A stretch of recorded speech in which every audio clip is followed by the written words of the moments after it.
Welcome back students. आज हम class 9th की साइंस पढ़ेंगे और इसके अंदर बहुत ही बेसिक कंसेप्ट हैं जो एक बार हम गो थ्रू करेंगे और बेसिक अंडरस्टैंडिंग हो जाएगी हमें फिजिक्स की, केमिस्ट्री की और बायोलॉजी की। बहुत ज़्यादा बेसिक है तो थोड़ी सी स्पीड भी फास्ट ही रहेगी।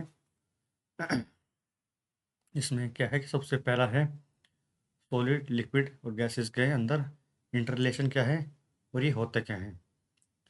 सॉलिड से लिक्विड में कन्वर्जन बोलते हैं फ्यूजन, और लिक्विड से गैसेस में कन्वर्जन को बोलते हैं vaporisation.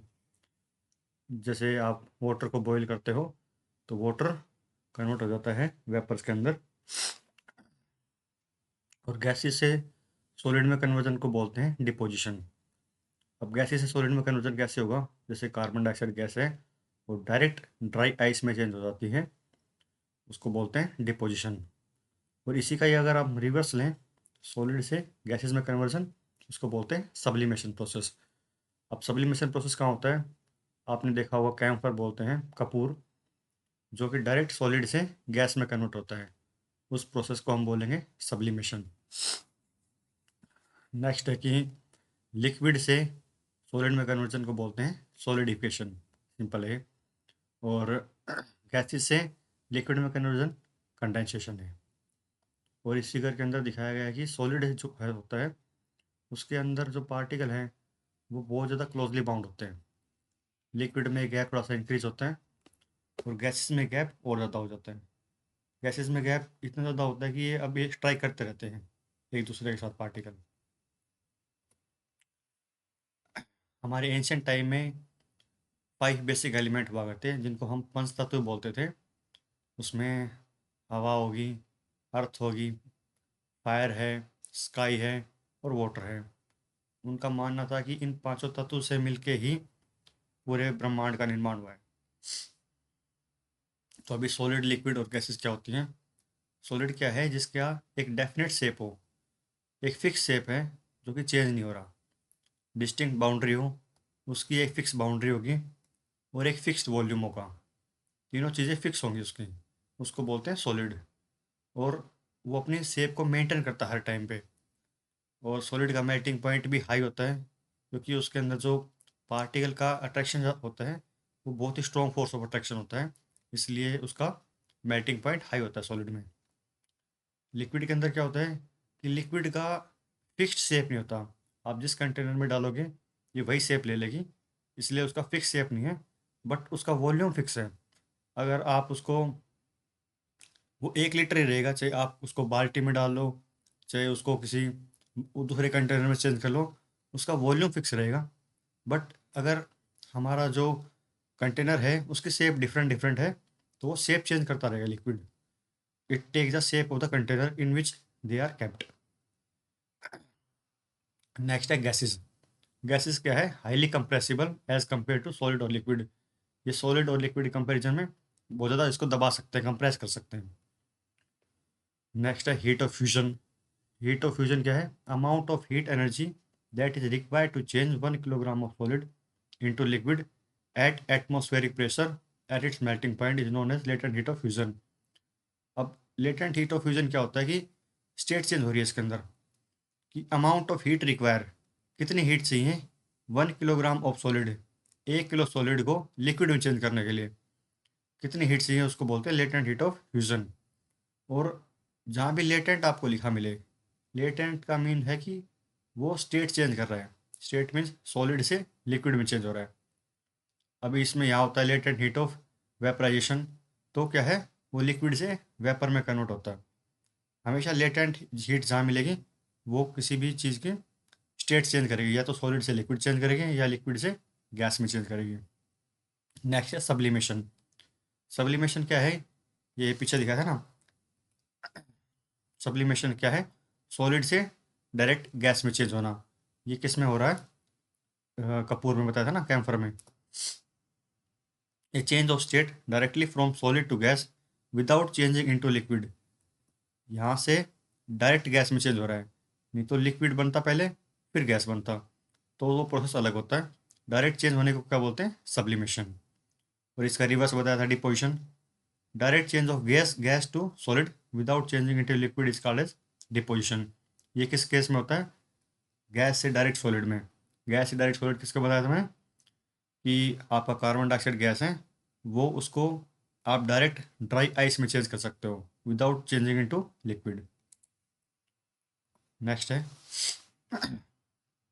Applying pressure and reducing temperature can liquefy gases. जो हमारी गैसेस हैं उनको आप लिक्विड में कैसे चेंज करोगे? या तो आप हाई प्रेशर लगाए, जैसे कंप्रेस नेचुरल गैस है, आपने बहुत ज़्यादा गैस को कंप्रेस कर दिया तो लिक्विड फॉर्म में चेंज हो जाएगी। या आप उसका टेम्परेचर डाउन करें, उसके बाद वो गैस से लिक्विड में चेंज हो जाएगी। नेक्स्ट है कि solid carbon dioxide is also known as dry ice. ये जो प्रोसेस बताया था पीछे कि कार्बन डाइऑक्साइड गैस है, उसको आप डायरेक्ट सॉलिड में चेंज कर सकते हो, उसको बोलते हैं ड्राई आइस। अब है इवापोरेशन। अब दो चीज़ें, इवापोरेशन और बॉइलिंग। इवापोरेशन क्या है कि the phenomena of change of liquid into vapours at any temperature, किसी भी टेम्परेचर पे below its boiling point is called as vaporisation. किसी भी टेम्परेचर पे लिक्विड से वेपर में चेंज होना बोलते हैं इवापोरेशन। अगर यहाँ बॉइलिंग होता, बॉइलिंग में क्या आता है कि एक फिक्स टेम्परेचर है कि उसी पे ही आप लिक्विड से वेपर में चेंज कर सकते हो। इवापोरेशन में हर टाइम पे, जैसे तालाब वगैरह होते हैं उसमें आप वो जो वाटर है वो कंटिन्यू चेंज होता रहता है गैसेस में। अब वो क्यों है? टेम्परेचर तो अप्रोक्स ये लगा लो 30 है, 32 है, 50 है या 45 है, उससे ज़्यादा तो है नहीं ना, लेकिन फिर भी वो इवापोरेट होता रहता है, उसको बोलते हैं इवापोरेशन। अभी अगर उसी को वो 100 डिग्री सेल्सियस टेम्परेचर दे तब वो वेपर में कन्वर्ट हो, उसको बोलते हैं बॉइलिंग। ये बेसिक डिफरेंस है। Evaporation is a surface phenomena. Evaporation कहाँ होता है कि जो फर्स्ट लेयर होती है वाटर की, आपने तालाब वगैरह देखा होगा, पौंड वगैरह जो भी है, उसमें सबसे ऊपर वाली लेयर से जो वेपर में कन्वर्ट होता है उसको बोलते हैं इवापोरेशन, क्योंकि ये सरफेस फिनोमेना है, ऊपर ऊपर वाली लेयर में कन्वर्ट होता है, बेस से कभी भी ऊपर वेपर बन के नहीं जाएंगे। अब ये एक सिंपल सी चीज़ है कि क्लॉथ है, जो हवा हवा चलती है उस टाइम पे क्लॉथ बहुत फास्ट ड्राई होते हैं। उसका रीज़न क्या है कि वो एयर अपने साथ मॉइस्चर ले जाती है, बस बेसिकली।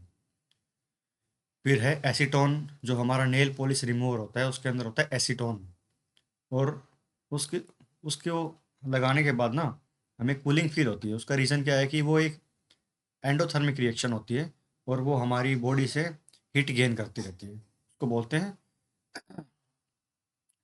कि वो एनर्जी गेन कर रही है, बस वही है सिंपल सा। The space in between the constituent particle and the kinetic energy of the particle are minimum in case of solid. Solid के पार्टिकल इतने टाइटली बाउंड होते हैं, इसमें देखेंगे आप, अगर टाइटली बाउंड है तो एक दूसरे को एक एक दूसरे के साथ कोलाइड नहीं कर पा रहे। कोलाइड नहीं कर रहे हैं तो इनके अंदर काइनेटिक एनर्जी नहीं होगी, ठीक है। वैसे ही गैसेस के अंदर क्या है कि पार्टिकल एक दूसरे को कंटिन्यू मूव करते रहते हैं, ये इसके कोलिजन हो रहा है, इसका इसके साथ कोलिजन हो रहा है, इसलिए इनमें काइनेटिक एनर्जी ज़्यादा होती है, ठीक है। The arrangement of particle is most ordered in case of solid. जो ये अरेंजमेंट है पार्टिकल्स का, ये ऑर्डरली फैशन में है। आप इसको देखोगे एक ऑर्डर फैशन में है बिल्कुल, कि एक लेयर है, सेकंड लेयर उसके ऊपर है, फिर थर्ड लेयर है, ऐसे करके है। और गैसेस में क्या है कि ये रैंडम ऑर्डर में है, एक मॉलिक्यूल यहाँ है, दूसरा यहाँ है, तीसरा यहाँ है, ऐसे चल रहा है। अब ये हो चुके हैं। बॉइलिंग क्या है? एक बल्क फिनोमेना है। बॉइलिंग क्या है? एक बल्क फिनोमेना है। पूरा जो आपने किसी भी पॉट में या किसी में आप पानी गर्म कर रहे हैं तो वो पूरे नीचे से लेके ऊपर तक वेपर बनता है। जो नीचे वाली लेयर है वाटर की, जो टच करती है कंटेनर को, वहाँ से भी वेपर बनता रहता है कंटिन्यू।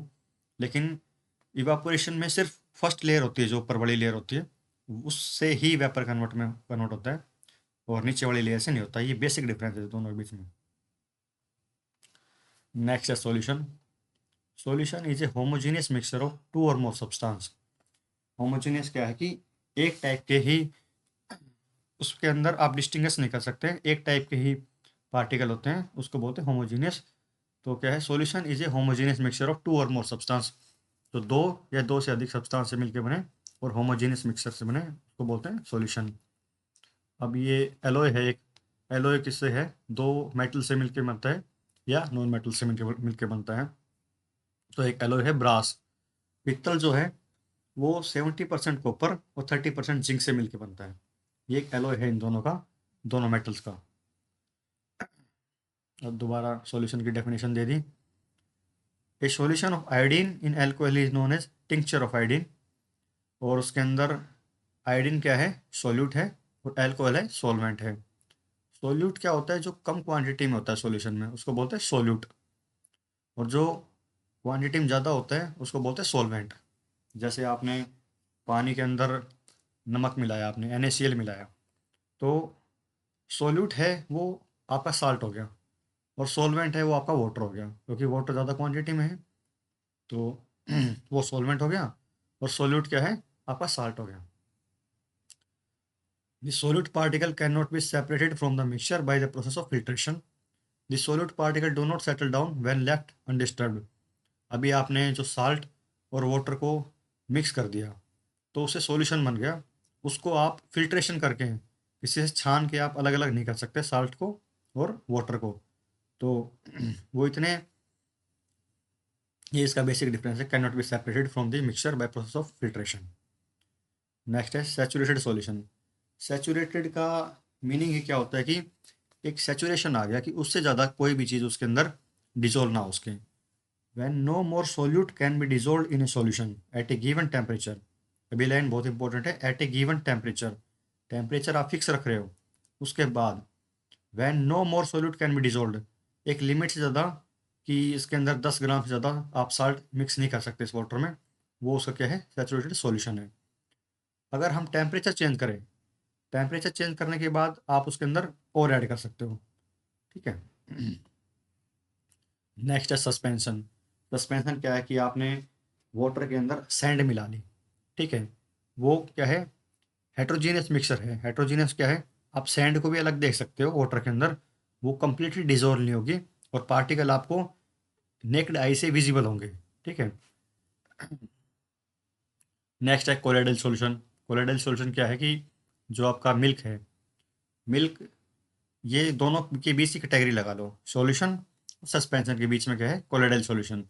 इसको आप नेक्ड आई से नहीं देख सकते हैं, लेकिन क्या है कि मैग्नीफाई करके देखेंगे तो इसके अंदर आपको पार्टिकल दिखाई देंगे। तो उसकी रेंज अभी इसके अंदर दे नहीं रखी, 10⁻⁻17 है जो भी है, उतनी इसकी रेंज नहीं दे रखी।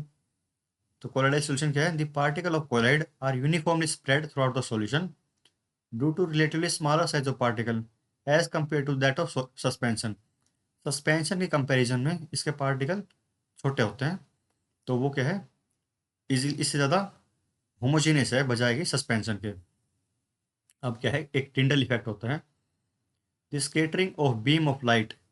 बीम, अगर आप देखोगे, कई बार आपने देखा होगा कि किसी रूम के अंदर एक सिंगल ओपनिंग है, तो आपको डस्ट के पार्टिकल मूव करते दिखेंगे। ठीक है, वो क्या है कि लाइट स्कैटर हो रही है उन डस्ट के पार्टिकल के ऊपर टच करके, चारों दिशाओं में अलग अलग डायरेक्शन में जा रही है, उसको बोलते हैं टिंडल इफेक्ट। नेक्स्ट है, a colloid is a heterogeneous mixture, the size of particle of colloid is too small to be individually seen with naked eye. कि आप मिल्क के अंदर आप पार्टिकल देख नहीं पाते ना कोलाइड के, कि इसके अंदर कितने कितने पार्टिकल हैं। लेकिन आप वाटर के अंदर सैंड मिलाएंगे, जैसे कि आपने सैंड मिला, रेत मिला दिया पानी के अंदर, तो आप रेत के पार्टिकल देख पा रहे हो, उसको बोलते हैं suspension.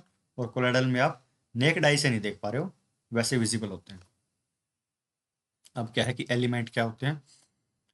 Element as a basic form of matter that can not be broken down into simple substance. आप उसको उससे ज़्यादा सिंपल सब्सटेंस में ब्रोक नहीं कर सकते।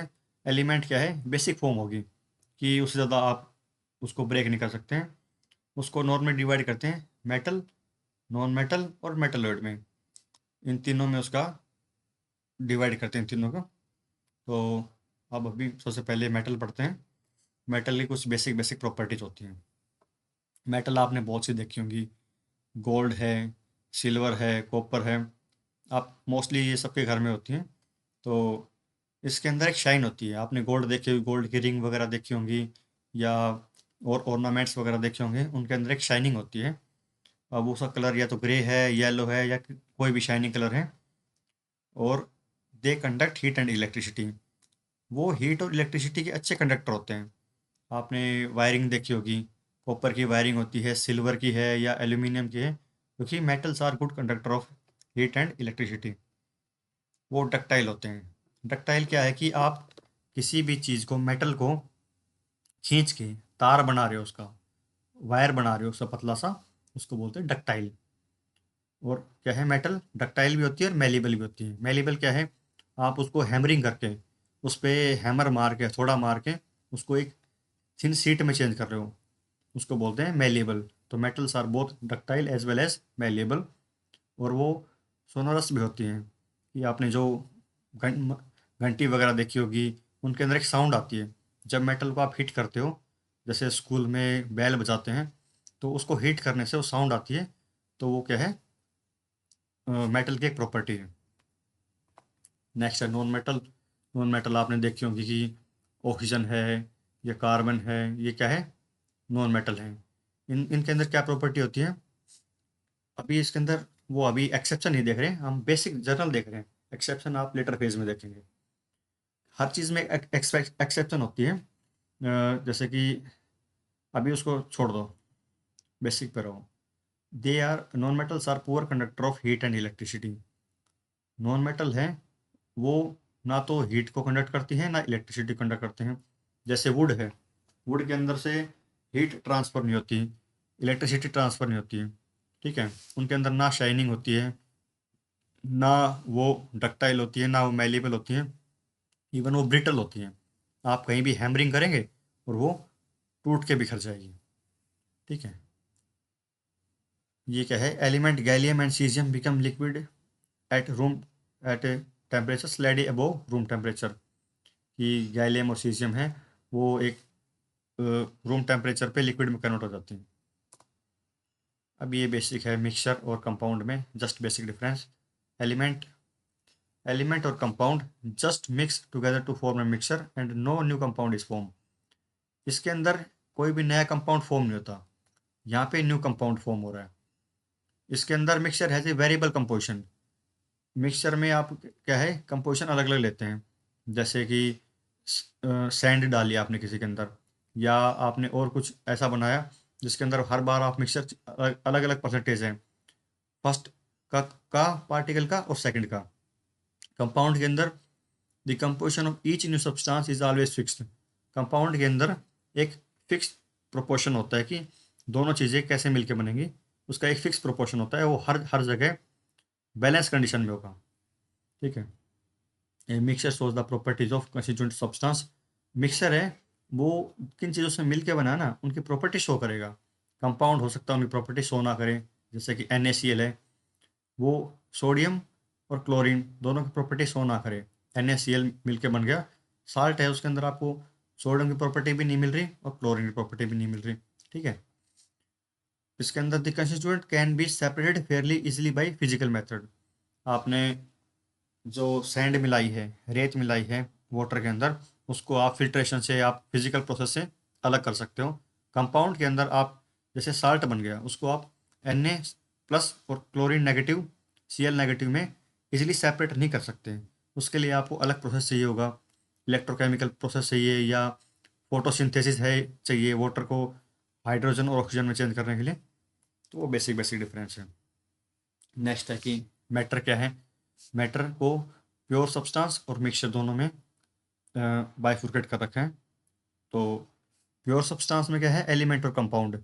एलिमेंट और कंपाउंड हमने अभी देखा। और मिक्सचर में क्या है, होमोजीनियस मिक्सचर और हेट्रोजीनियस मिक्सचर। होमोजीनियस क्या है, जिसके अंदर जो कंपोजिशन होता है वो यूनिफॉर्म कंपोजिशन होता है। ठीक है, हेट्रोजीनियस में नॉन यूनिफॉर्म कंपोजिशन है। ठीक है, और जैसे कि शुगर इन वाटर है, आप एक फिक्स ले लिया, आपने 1 लीटर वाटर ले लिया, उसके अंदर फिक्स है हर जगह कि कितनी ही शुगर मिल सकती है उसके अंदर ना, वो इसको बोलते हैं होमोजेनियस मिक्सचर। अब आप यहाँ चाहें कि मैं उसमें 10 चम्मच मिला दूँ और दूसरी जगह चाहें कि मैं उसमें 20 चम्मच मिला दूँ, ऐसा पॉसिबल नहीं है। उसको बोलते हैं होमोजेनियस मिक्सचर। हेट्रोजेनियस मिक्सचर क्या है, इस सैंड को और साल्ट को मिलाया आपने, एक बार तो सैंड को ज़्यादा ले लिया, दूसरी बार आपने साल्ट का कंपोजिशन ज़्यादा ले लिया, तो वो आप वेरी करता रहता है, कभी साल्ट ज़्यादा होगा कभी सैंड ज़्यादा होगी, तो वो क्या है, हेट्रोजीनियस मिक्सचर। नेक्स्ट हमारे जो बहुत बड़े साइंटिस्ट थे पुराने टाइम पे, महर्षि कणाद, कणाद बोलते हैं इनको। postulated that if we go on dividing matter, पदार्थ को आप डिवाइड करते हैं, we shall get smaller and smaller particle, तो हम छोटे से छोटे पार्टिकल को अचीव करते हैं। ये परमाणु अणु वाली इनकी थ्योरी है। नेक्स्ट है law of conservation of mass. क्या है कंजर्वेशन ऑफ मास? कंजर्वेशन क्या है? During a chemical reaction the sum of masses of the reactant and the product remain unchanged. Reactant जो इक्वेशन के लेफ्ट साइड में है और इक्वेशन के राइट साइड में है, जिनसे मिल रिएक्टेंट है जिनसे मिलके कोई प्रोडक्ट बना, उनका मासेस ऑलवेज सेम होगा। इसको क्या बोलते हैं? कंजर्वेशन ऑफ मास। ऐसे ही है conservation of law of definite proportion. अभी H2O है, हाइड्रोजन और ऑक्सीजन से मिलके वाटर बन रहा है, ठीक है। उसके अंदर 2 एटम हो गए हाइड्रोजन के और 1 एटम हो गया ऑक्सीजन के। अब किसी भी कंडीशन में आप उस इक्वेशन को बैलेंस करेंगे तो वो फिक्स रेशियो में रहेगा। हाइड्रोजन के 2 ही एटम होंगे और ऑक्सीजन का 1 रहेगा। आप उसको चाहे मल्टीप्लाई 3 से करो, चाहे मल्टीप्लाई 4 से करो, वो डेफिनेट प्रोपोर्शन रहेगा। नेक्स्ट है एटम और मॉलिक्यूल। एटम क्या है? Atom is the smallest particle of the element that can not B usually exist independently. वो इंडिपेंडेंटली एग्जिस्ट नहीं कर सकता और वो स्मॉलेस्ट पार्टिकल है। जैसे कि अब हाइड्रोजन है, हाइड्रोजन का जो H2 नहीं, H और H से मिलके एक बॉन्ड बना है, H और H से मिलके एक बॉन्ड बना है, वो एटम है। अब उस एटम को आप फर्दर डिवाइड नहीं कर सकते हैं, फर्दर आप उसको फ्रेगमेंट नहीं कर सकते। और मॉलिक्यूल क्या है? Molecule is the smallest particle of an element और compound capable of independent existence. Independent existence means O2 है, ऑक्सीजन। O2 मीन्स वो मॉलिक्यूल है, उस फॉर्म में वो एग्जिस्ट कर रही है। हमारे एनवायरनमेंट में जो ऑक्सीजन है वो O2 की फॉर्म है। और ऑक्सीजन के एक एटम से और ऑक्सीजन के दूसरे एटम से मिलके ही तो O2 बना है। तो वो O और O से मिलकर जो बना है वो है एटम, सिंगल O एटम है, और O2 बनने के बाद वो मॉलिक्यूल है। लॉ ऑफ कांस्टेंट प्रोपोर्शन हो गया ये। नेक्स्ट है एटॉमिक मास यूनिट क्या होती है। इसको एक स्टैंडर्डाइज कर दिया हमने कि atomic mass unit is a mass unit equal to the exactly 1/12 of mass of one atom of carbon 12। Carbon 12 के मास का 1/12 को क्या बोलते हैं? एटॉमिक मास यूनिट, ठीक है। नेगेटिव चार्ज आयन को बोलते हैं एनायन और पॉजिटिव चार्ज आयन को बोलते हैं कैटायन, ठीक है। The rule that you have to follow while writing a chemical formula. किसी भी केमिकल फॉर्मूला को लिखने के लिए कुछ रूल्स वगैरह होते हैं, वो 3 ही लिखे हैं अभी, रूल्स तो बहुत ज़्यादा है। द वैलेंसीज और charge on the ion must be balance.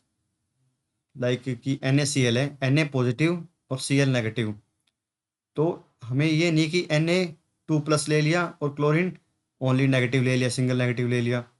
वो ऐसा नहीं है कि उनकी वैलेंसी जितने प्लस में है उतने ही माइनस में होनी चाहिए। वैलेंसी हमेशा बैलेंस होगी। और एक मेटल से और एक नॉन मेटल से मिलकर कोई कंपाउंड बना है तो सबसे पहले मेटल आएगी। जैसे कैल्शियम ऑक्साइड है तो पहले इसके अंदर कैल्शियम आई है, फिर और ये ऑक्सीजन, ऑक्सीजन क्या है? नॉन मेटल है। तो ये हमें याद रखनी है। इसके बाद क्या है? In compound formed with polyatomic ions.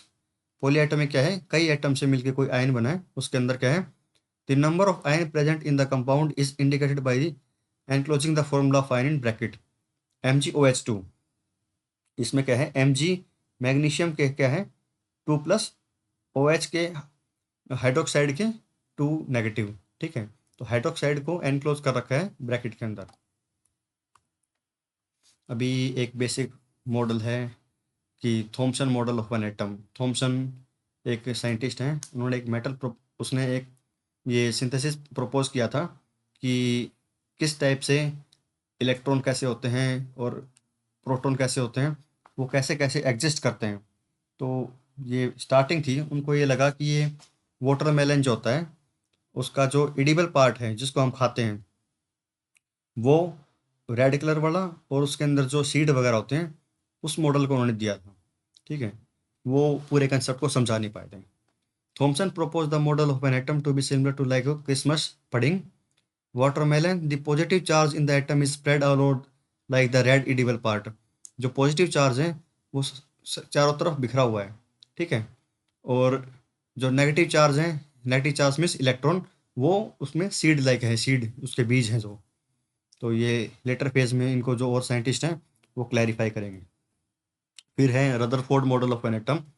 Rutherford ने क्या किया कि जो अल्फा पार्टिकल है, alpha particle means 2He4, helium है, उसका एटॉमिक नंबर 2 और मास नंबर 4। उस पार्टिकल को ट्राई किया, एक गोल्ड की एक फिल्म ले ली, जो गोल्ड क्या है, गोल्ड की एक बहुत पतली सी शीट ले ली, उसके ऊपर अल्फा पार्टिकल की बम्बार्डमेंट करी उन्होंने। तो उससे उन्होंने कुछ ऑब्जर्वेशन ली कि जब उन्होंने बम्बार्डमेंट करी तो बहुत से पार्टिकल, अल्फा पार्टिकल हैं, अल्फा पार्टिकल पॉजिटिव चार्ज है ना, तो वो सीधे निकल गए, बहुत से पार्टिकल सीधे निकल गए, मोस्टली क्या है, सीधे निकल गए। तो उनको पता लगा इसके अंदर कि इसके अंदर बहुत ज़्यादा एम्प्टी स्पेस है। ठीक है। फिर कुछ पार्टिकल हैं जो बिल्कुल बैक आ गए, यहाँ टच किया और न्यूक्लियस में टच करके बैक आ गए। बैक क्यों आए? पॉजिटिव अल्फा पार्टिकल पॉजिटिव है, तो न्यूक्लियस के अंदर कोई चीज़, अंदर इसके अंदर कुछ है जो पॉजिटिव है, जो उसको रिफ्लेक्ट बैक कर रहा है। ठीक है। और कुछ पार्टिकल वापस नहीं आए, कुछ पार्टिकल सीधे चले गए। ठीक है, तो इसको देखते हैं एक बार। Most of the space inside the atom is empty because most of the alpha particle passed through the gold foil without getting reflected. ये आप देखते हैं कि बहुत से पार्टिकल सीधे निकल गए बिना डिफ्लेक्शन के। उसका मतलब क्या है कि बहुत ज़्यादा एम्प्टी स्पेस है। ठीक है। वेरी फ्यू पार्टिकल, बहुत ही कम particle were deflected from their path indicating that the positive charge of an atom occupy very little space. इसके अंदर जो पॉजिटिव पार्ट है वो बहुत ही कम है, जैसे कि ये यहाँ स्ट्राइक किया न्यूक्लियस के अंदर और ये इस साइड आया। ठीक है। तो पॉजिटिव पॉजिटिव को रिफ्लेक्ट किया, alpha particle positive, nucleus positive. फिर क्या है नेक्स्ट ऑब्जर्वेशन उन्होंने क्या दी, a very small fraction of alpha particle were deflected indicating that all the positive charge and mass of the gold atom were concentrated in a very small volume within the atom. Atom के अंदर बहुत ही कम जगह है जिसके अंदर positive charge particle है। ठीक है। ये तो रदरफोर्ड जी ने बताया उनके एक्सपेरिमेंट से। फिर है Bohr's model of atom. Bore का जो मॉडल है उसके अंदर क्या है, डिफरेंट डिफरेंट सेल हैं अंदर। ये देखो कि ये न्यूक्लियस है। ठीक है। न्यूक्लियस सेंटर में है, उसके राउंड अबाउट उसके कुछ सेल हैं कि फर्स्ट सेल होगी के सेल, फिर एल सेल होगी, फिर एम सेल है, फिर एन सेल है। ठीक है। N is equal to 1 2 3 4। उनका ऑब्जर्वेशन क्या है, only certain special orbits known as discrete orbit of electron are allowed inside the atom. उसके अंदर डिस्क्रीट ऑर्बिट है चारों तरफ ना। While revolving in discrete orbit the electron do not radiate energy. अब इनके अंदर रिवॉल्व करते हुए इलेक्ट्रॉन एनर्जी रिलीज नहीं करते। इलेक्ट्रॉन रिलीज एनर्जी कब करेगा, जब वो इस ऑर्बिट में है, या तो वो इस ऑर्बिट में जाए या इस ऑर्बिट में जाए। एनर्जी रिलीज कब करेगा, जब वो हायर ऑर्बिट से और लोअर ऑर्बिट में जाएगा तो एनर्जी रिलीज करेगा। और लोअर से हायर हायर में भेजने के लिए उसको आपको कुछ एनर्जी सप्लाई करनी पड़ेगी। ठीक है। ये बहुत ही फंडामेंटल है।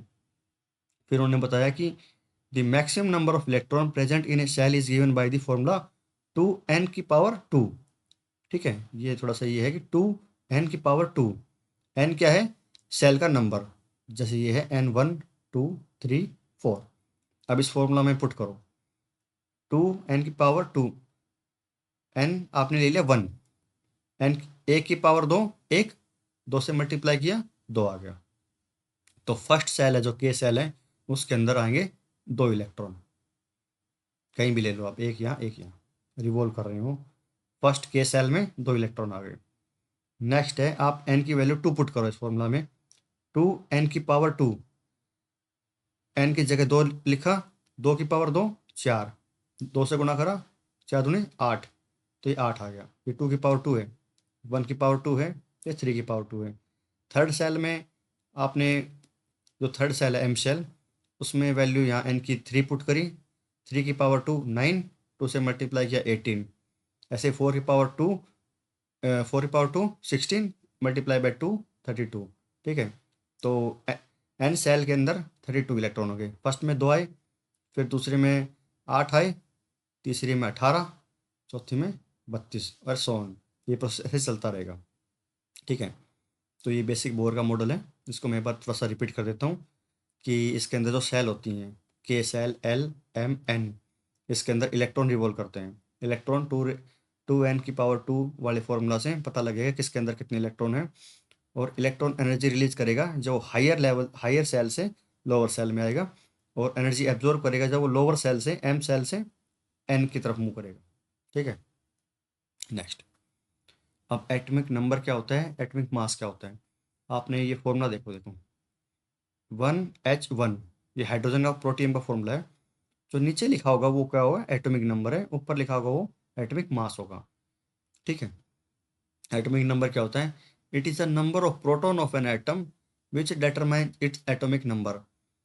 किसी भी अ, किसी भी पार्टिकल में जो प्रोटॉन नंबर होता है, तीन बेसिक होते हैं, देखो इसके अंदर न्यूक्लियस के अंदर होते हैं प्रोटॉन और न्यूट्रॉन, और चारों तरफ रिवॉल्व करते हैं इलेक्ट्रॉन। ठीक है, तो प्रोटॉन और इलेक्ट्रॉन इक्वल होते हैं, नंबर इक्वल नंबर में होते हैं। जैसे कि अगर यहाँ पे दो इलेक्ट्रॉन है, बाहर दो इलेक्ट्रॉन है, तो अंदर दो ही प्रोटॉन होंगे। ठीक है, उसी को जितने इलेक्ट्रॉन है जितने प्रोटॉन है उसी को एटॉमिक नंबर बोलते हैं। ठीक है, और मास नंबर क्या है, प्रोटॉन प्लस न्यूट्रॉन। अब प्रोटॉन का है, प्रोटॉन है जी न्यूक्लियस के अंदर और इलेक्ट्रॉन है बाहर, तो किसका सम, प्रोटॉन प्लस न्यूट्रॉन का सम क्या हो गया, एटॉमिक मास। और एटॉमिक नंबर क्या है, या तो आप प्रोटॉन का नंबर देख लो या इलेक्ट्रॉन का नंबर देख लो। ठीक है, तो ये atomic number it is the number of proton of an atom which determines it atomic number. जिस जिसके अंदर जितने प्रोटॉन होंगे वही उसका एटॉमिक नंबर होगा। और मास नंबर क्या है, it is sum of total number of proton and neutron. Proton P plus N दोनों का जो सम होगा वो मास नंबर होगा। ठीक है, नेक्स्ट है आइसोटोप क्या होते हैं। आइसोटोप वो होते हैं जिसके अंदर एटॉमिक नंबर सेम रहे, नीचे वाला सेम रहे, बट उसका मास नंबर डिफरेंट हो। अब आप ये हाइड्रोजन के आइसोटोप हैं, protium, deuterium and tritium. 1H1, 1H2, 1H3। तो जो नीचे है वो क्या बताया था, एटॉमिक नंबर, ऊपर क्या है, एटॉमिक मास। तो 1H1, 1H2, 1H3 तीनों का एटॉमिक नंबर सेम है, 1 1 1, तीनों में नीचे जो एटॉमिक नंबर है वो सेम है, तो ये क्या है, आइसोटोप। एटॉमिक मास इसमें 1H1 में ऊपर वाला 1, इसका मास नंबर 2, इसका मास नंबर 3।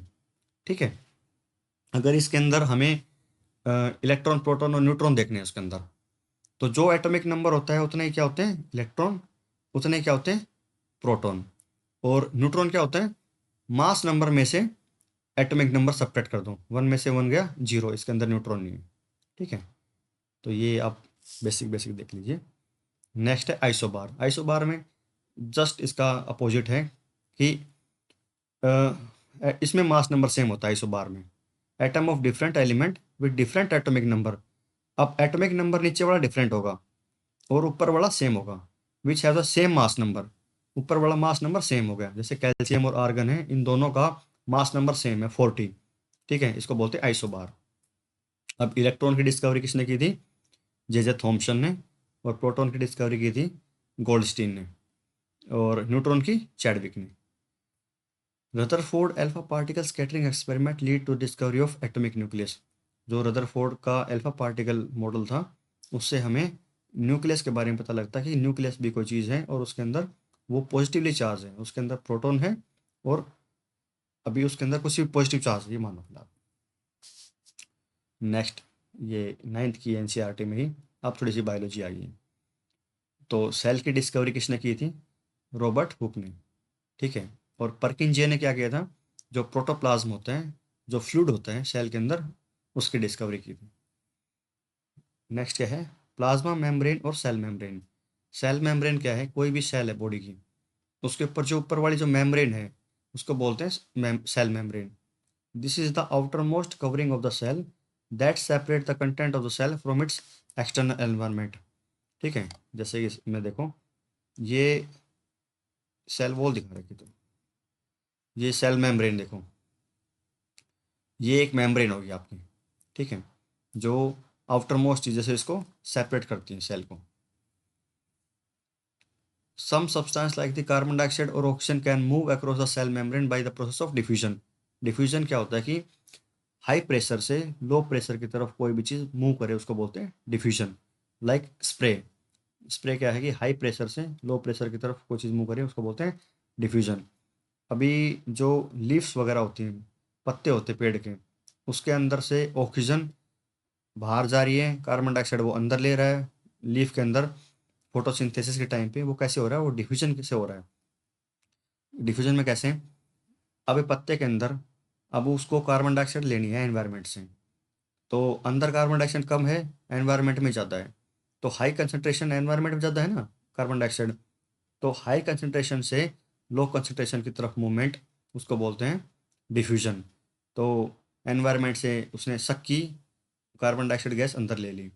कुछ टाइम के बाद फोटोसिंथेसिस हुआ और कार्बन डाइऑक्साइड ऑक्सीजन में चेंज होगी, तो लीफ के अंदर पत्ते के अंदर ऑक्सीजन जाता है, एनवायरनमेंट में कम है, तो हाई कंसनट्रेशन से पत्ते से वापस एनवायरनमेंट में चली गई, उसको बोलते हैं diffusion process.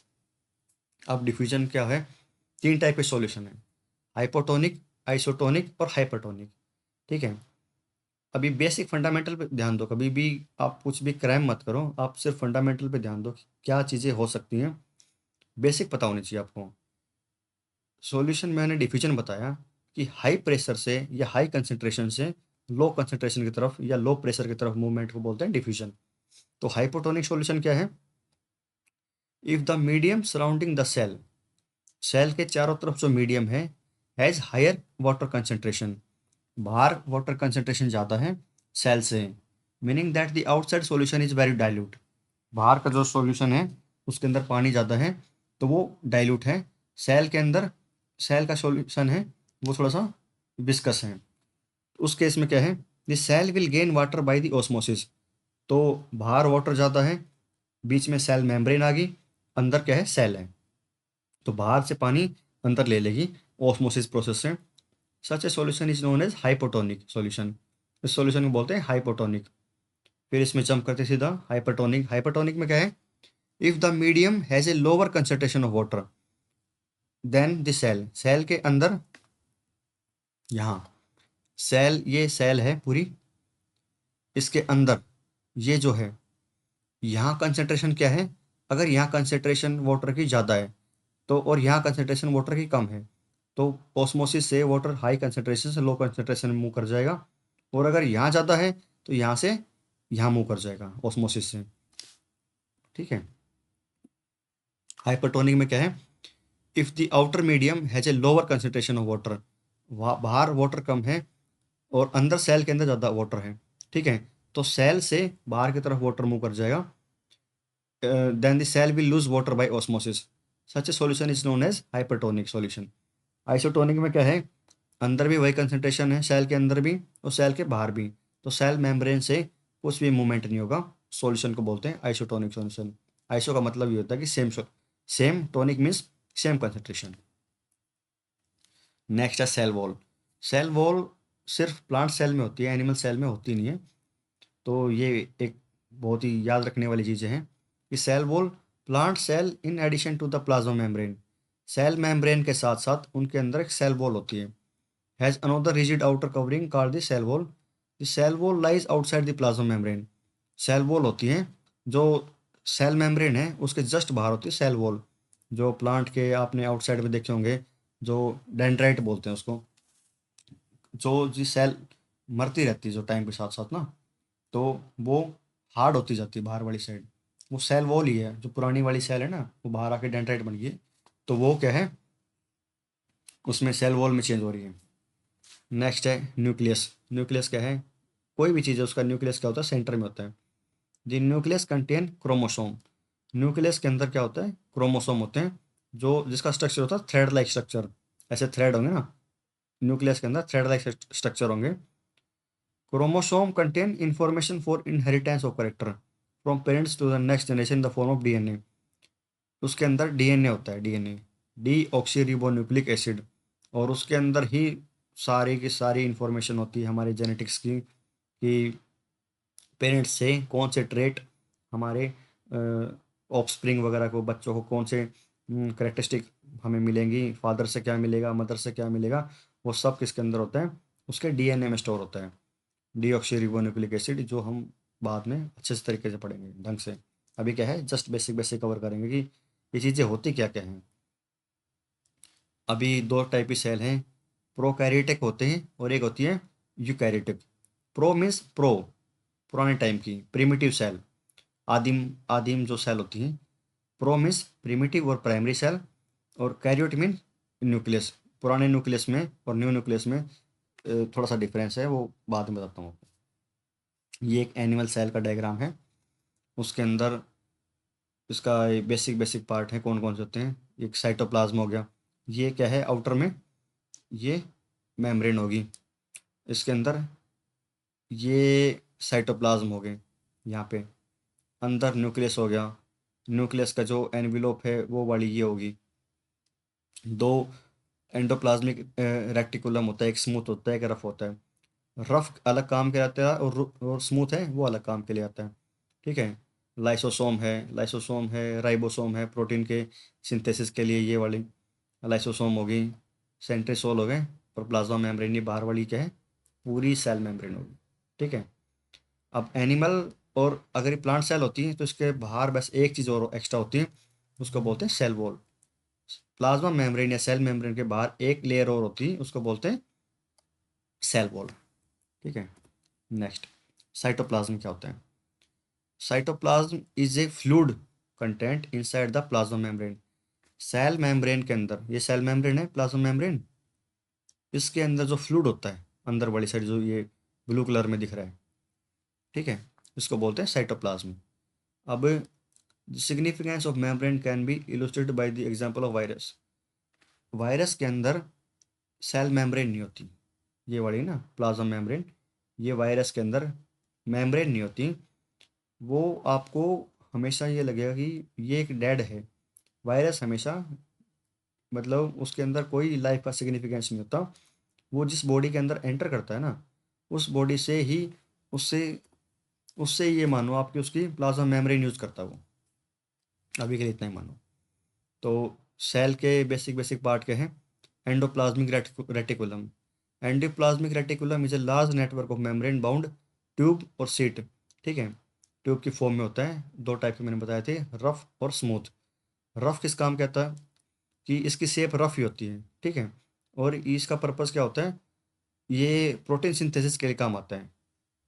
Rough endoplasmic reticulum ये प्रोटीन के सिंथेसिस के लिए यूज होता है, और जो स्मूथ वाला है वो क्या है, फैट मोलिकुल्स या लिपिड वगैरह के लिए यूज होता है, उसकी मैन्युफैक्चरिंग करता है। जैसे फैट के मोलिकुल की या लिपिड वगैरह की मैन्युफैक्चरिंग कैसे होती है, स्मूथ से। रफ दिखने में रफ होता है और स्मूथ देखने में स्मूथ लगता है, एंडोप्लाज्मिक रेटिकुलम। नेक्स्ट है गोल्गी एपरेटस, ये वाली गोल्गी एपरेटस, ये क्या होती है। It function include the storage, modification and packaging of the product in vessels. इसका काम क्या होता है, स्टोरेज करना, मॉडिफिकेशन करना और पैकेजिंग करना। तो जो प्रोडक्ट वगैरह होते हैं उनके स्टोरेज करने का काम होता है गोल्गी एपरेटस का। नेक्स्ट है lysosome. Foreign metal entering the cell such as bacteria as well as old organelles end up in the lysosome. जो चीज़ें बाहर से फॉरेन पार्टिकल वगैरह जो भी आ रहे हैं वो लाइसोसोम के अंदर एंड अप होंगे सारे के सारे, इसीलिए इसको सुसाइड बैग बोलते हैं। ठीक है, नेक्स्ट है माइटोकॉन्ड्रिया। माइटोकॉन्ड्रिया का है पावर हाउस है सेल का, जहाँ से पूरी एनर्जी रिलीज होती है। The energy required for the various chemical activity needed for the life of cell is release by the mitochondria in the form of ATP, adenosine triphosphate. Adenosine triphosphate क्या है, energy release करता है। तो जो mitochondria है ये cell का क्या है, पावर हाउस है ये माइटोकॉन्ड्रिया। नेक्स्ट है प्लास्टिड। दो टाइप के होते हैं, क्लोरोप्लास्ट ना क्रोमोप्लास्ट और ल्यूकोप्लास्ट।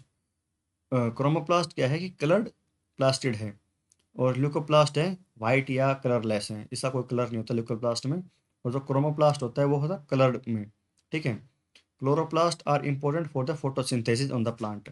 जो क्लोरोप्लास्ट होता है, जैसे क्लोरोफॉर्म होता है, या वो क्या है, फोटोसिंथेसिस है जिससे फूड बनाता है प्लांट, उसके लिए काम आता है।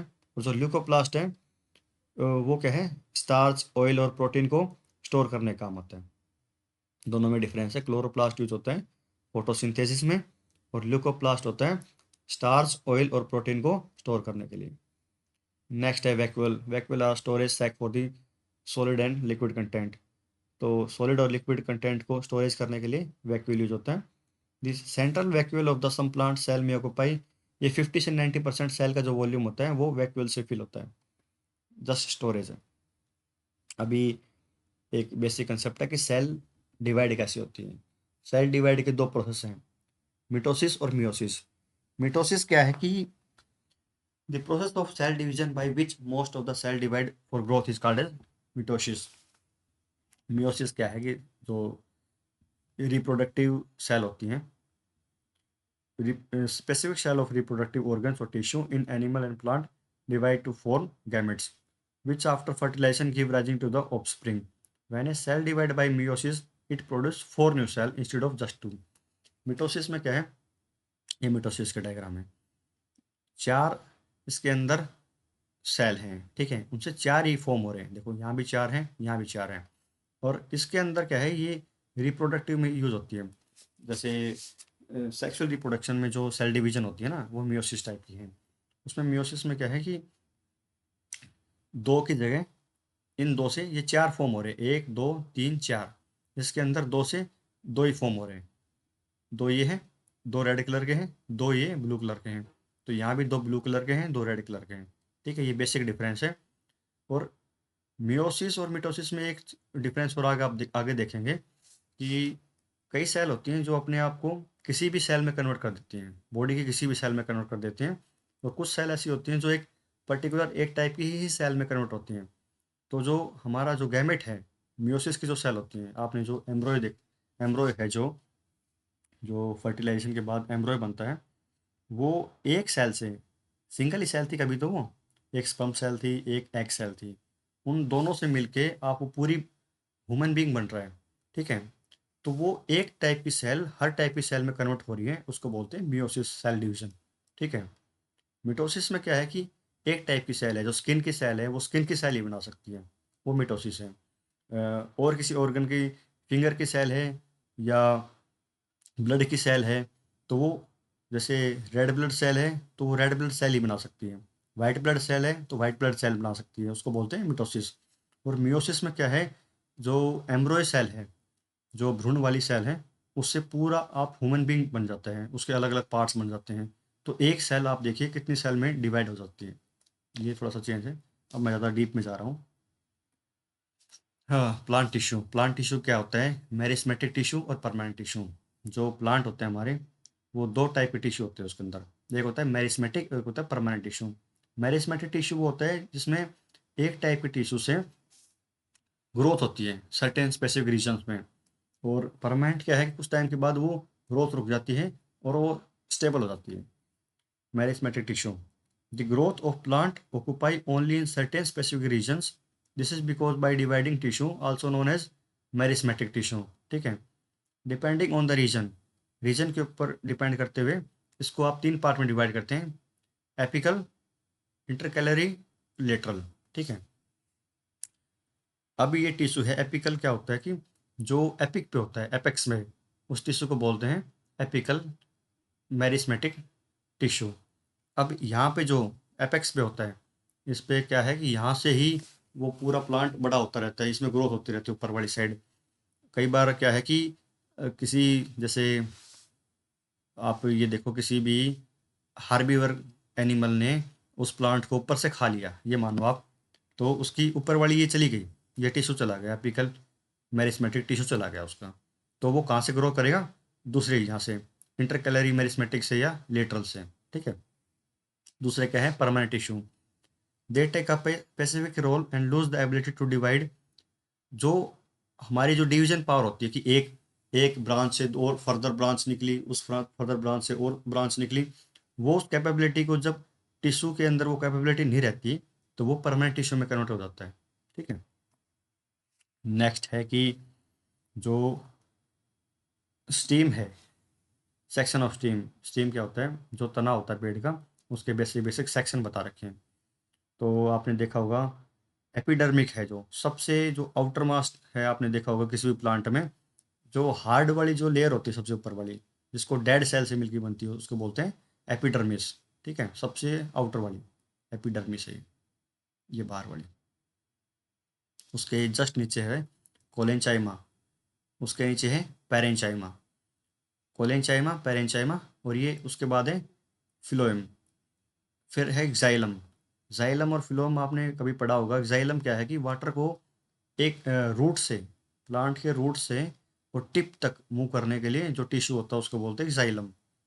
फिलोएम क्या है कि जो फूड को ट्रांसपोर्ट करते हैं, ये जो फिलोएम है ये फूड के ट्रांसपोर्ट के लिए है। जैसे आपकी प्लांट की लीव्स ने फूड प्रिपेयर करा फोटोसिंथेसिस से, वो पूरी बॉडी में जा रहा है, वो किससे जा रहा है, फिलोएम से। जो वाटर मूव कर रहा है वो जाइलम टिश्यू से मूव कर रहा है। ठीक है, एपिडर्मिस आउटर होगी, कोलेंचाइमा, पेरेंचाइमा, और एक तीन चीज़ें वो अभी आप देखते हैं।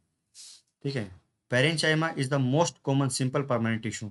पेरेंचाइमा क्या है, आप अभी आप देखेंगे कि कोई चीज़ आउटर आउटर साइड में है, उसके अंदर लाइफ कम है, जो इनसाइड है उसके अंदर लाइफ ज़्यादा है, आप ये मानो।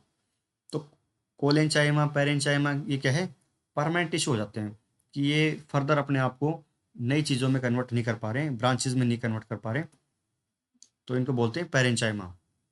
इन some situation it contains chlorophyll and perform photosynthesis and then it is called chlorenchyma. किसी कुछ कंडीशन में क्या है कि क्लोरोफिल होता है इसके अंदर जो फोटोसिंथेसिस करता है, इसको क्लोरेंचाइमा बोलते हैं। ठीक है, नेक्स्ट है इन aquatic plants large air cavities are present in parenchyma to help them float. Such a parenchyma type is called as parenchyma. कुछ एक्वेटिक प्लांट होती हैं जिनके अंदर लार्ज एयर कैविटी होती है। ठीक है, इस वजह से वो फ्लोट करते हैं, उनको बोलते हैं एरेंचाइमा। नेक्स्ट आपने स्टोमेटा देखा होगा।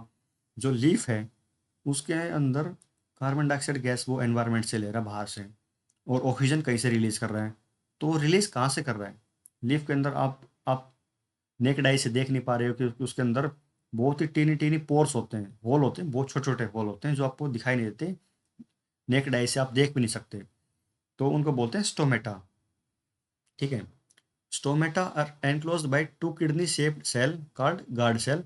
दे are necessary for the exchange gas with the atmosphere.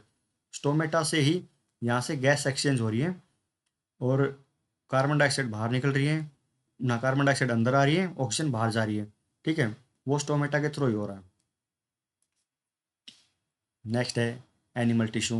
Animal tissue में क्या है कि कितने टाइप के टिश्यू हैं, एपिथेलिकल टिश्यू है, कनेक्टिव टिश्यू है, मस्कुलर टिश्यू है, नर्वस टिश्यू है। अब एपिथेलिकल टिश्यू क्या होता है, द कवरिंग और protective tissue in the animal body. जो बॉडी के अंदर जो आउटर मोस्ट कवरिंग होती है या जो प्रोटेक्शन के लिए जो टिश्यू यूज होते हैं उनको बोलते हैं एपिथेलिकल टिश्यू। जो हमारी स्किन होगी या जो किडनी के ट्यूब वगैरह हैं, वो क्या है, एपिथेलिकल टिश्यू से बनी होती हैं। नेक्स्ट है कनेक्टिव टिश्यू।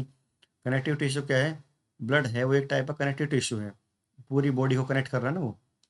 नेक्स्ट है लिगामेंट, टेंडोम और कार्टिलेज। लिगामेंट क्या होता है, two bones can be connected to each other by another type of connective tissue called as ligament. अभी बोन से जुड़ी कैसे होती हैं, लिगामेंट से, तभी उसके अंदर मूवमेंट आता है, फ्लेक्सिबिलिटी तभी आती है। जैसे आप अपनी जो नी वगैरह है, घुटने हैं आपके, उसमें आप देखोगे कि जो लोअर बोन है और अपर बोन है, जो थाई की बोन है, वो कनेक्ट कैसे हो रही है एक दूसरे से के साथ, वो कनेक्ट होती है लिगामेंट के थ्रू, ताकि उसके अंदर फ्लेक्सिबिलिटी आए, हमारी बोन्स के अंदर या बॉडी के अंदर मूवमेंट आए। नेक्स्ट है tendon. Tendon connects muscles to the bone.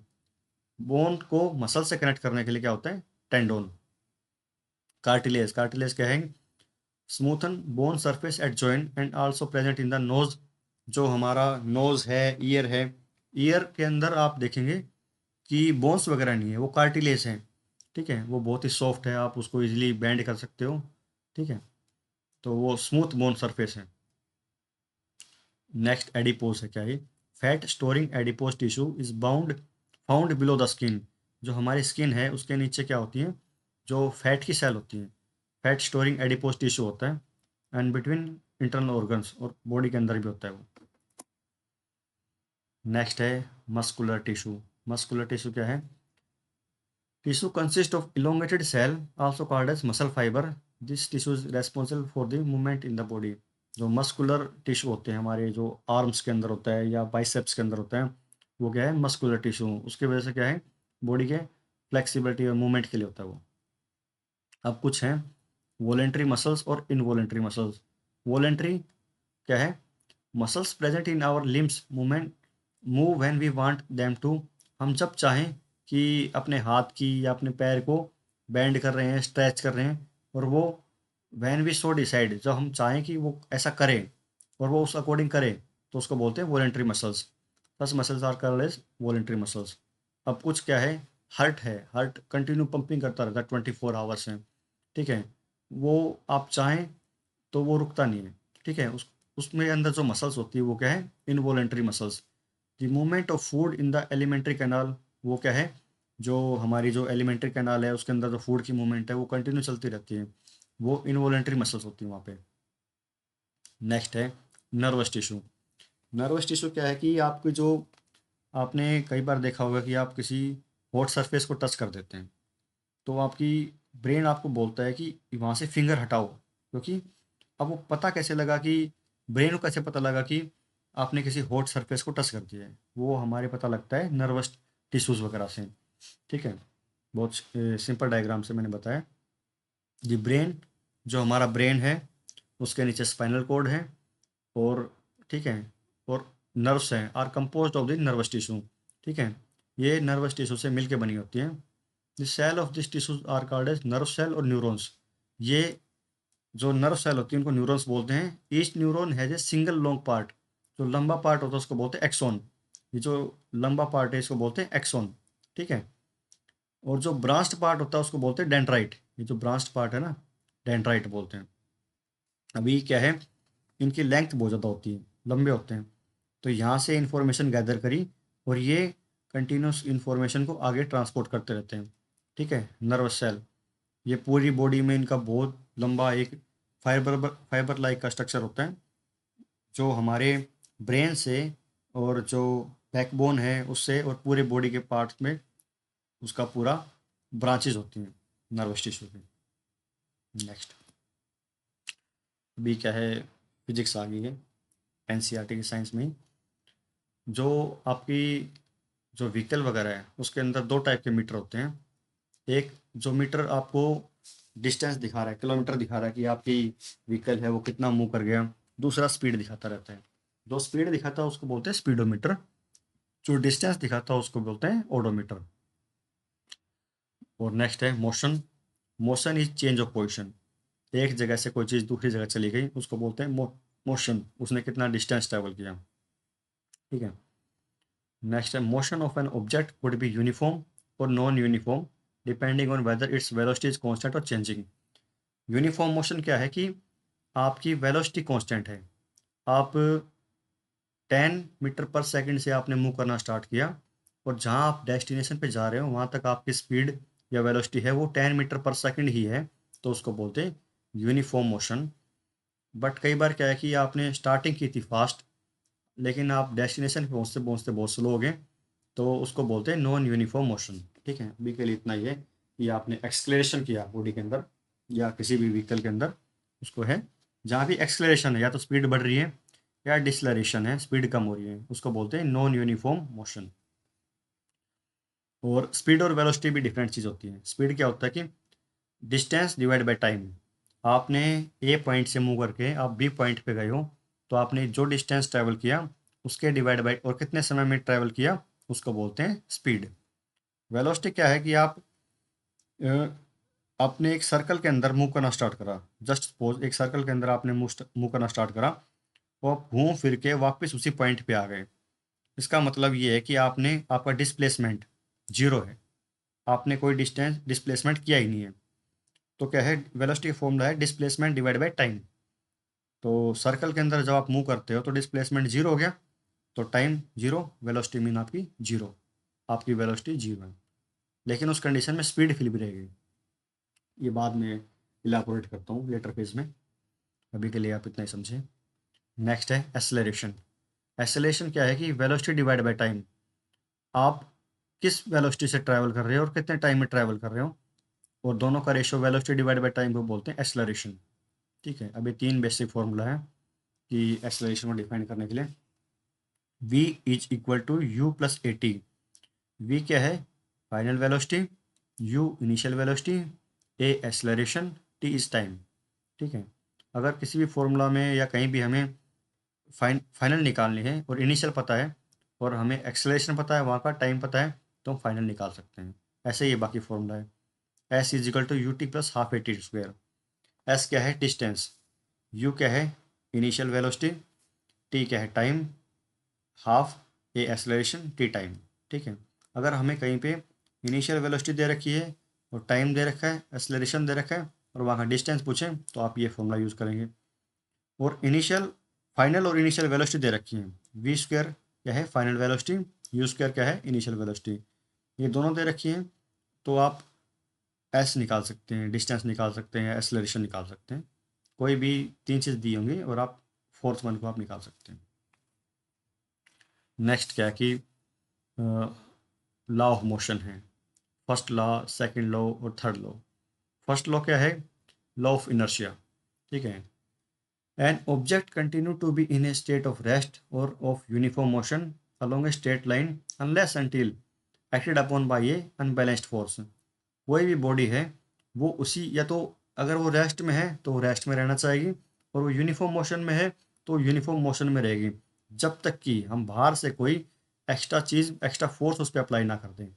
तब तक वो बॉडी या तो रेस्ट में है तो रेस्ट में रहेगी, और अगर वो मूव कर रही है यूनिफॉर्म स्पीड से तो यूनिफॉर्म मोशन से ही वो मूव करती रहेगी। ये क्या है, फर्स्ट लॉ ऑफ मोशन। जब तक हमने बाहर से कोई एक्सटर्नल फोर्स अप्लाई नहीं किया तो बॉडी की आप स्टेट चेंज नहीं कर सकते।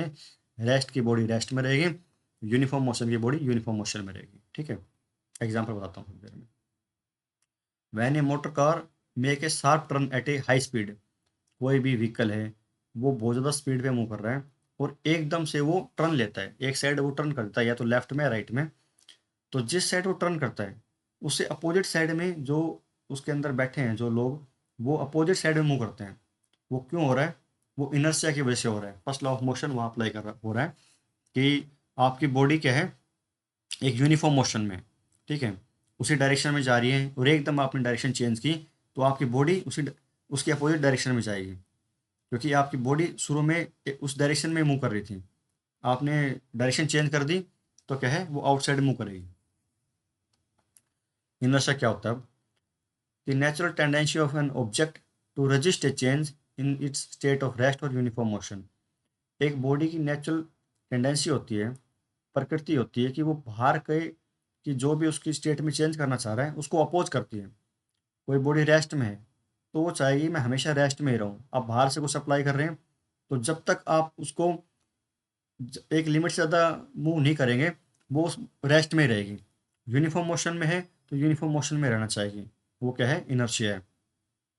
जैसे कि इस एग्जांपल देखेंगे, ये ग्लास है, ग्लास के ऊपर एक कार्ड लगा लो आप और उसके ऊपर एक कॉइन रखा है। ठीक है, अभी इन्होंने कॉइन को बिना इंटैक्ट रखे और इस कार्ड के फिंगर से ऐसे स्ट्राइक किया, एक फोर्स लगा दिया, यहाँ से फोर्स लगाया तो ये कॉइन है इसके अंदर गिर गया। ठीक है, क्योंकि कॉइन रेस्ट में था, रेस्ट में ही रहना चाह रहा है।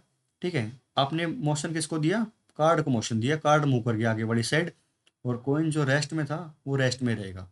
ठीक है, ये क्या है, इनर्शिया है। और the mass of an object is a measure of its inertia. Mass की यूनिट होती है किलोग्राम।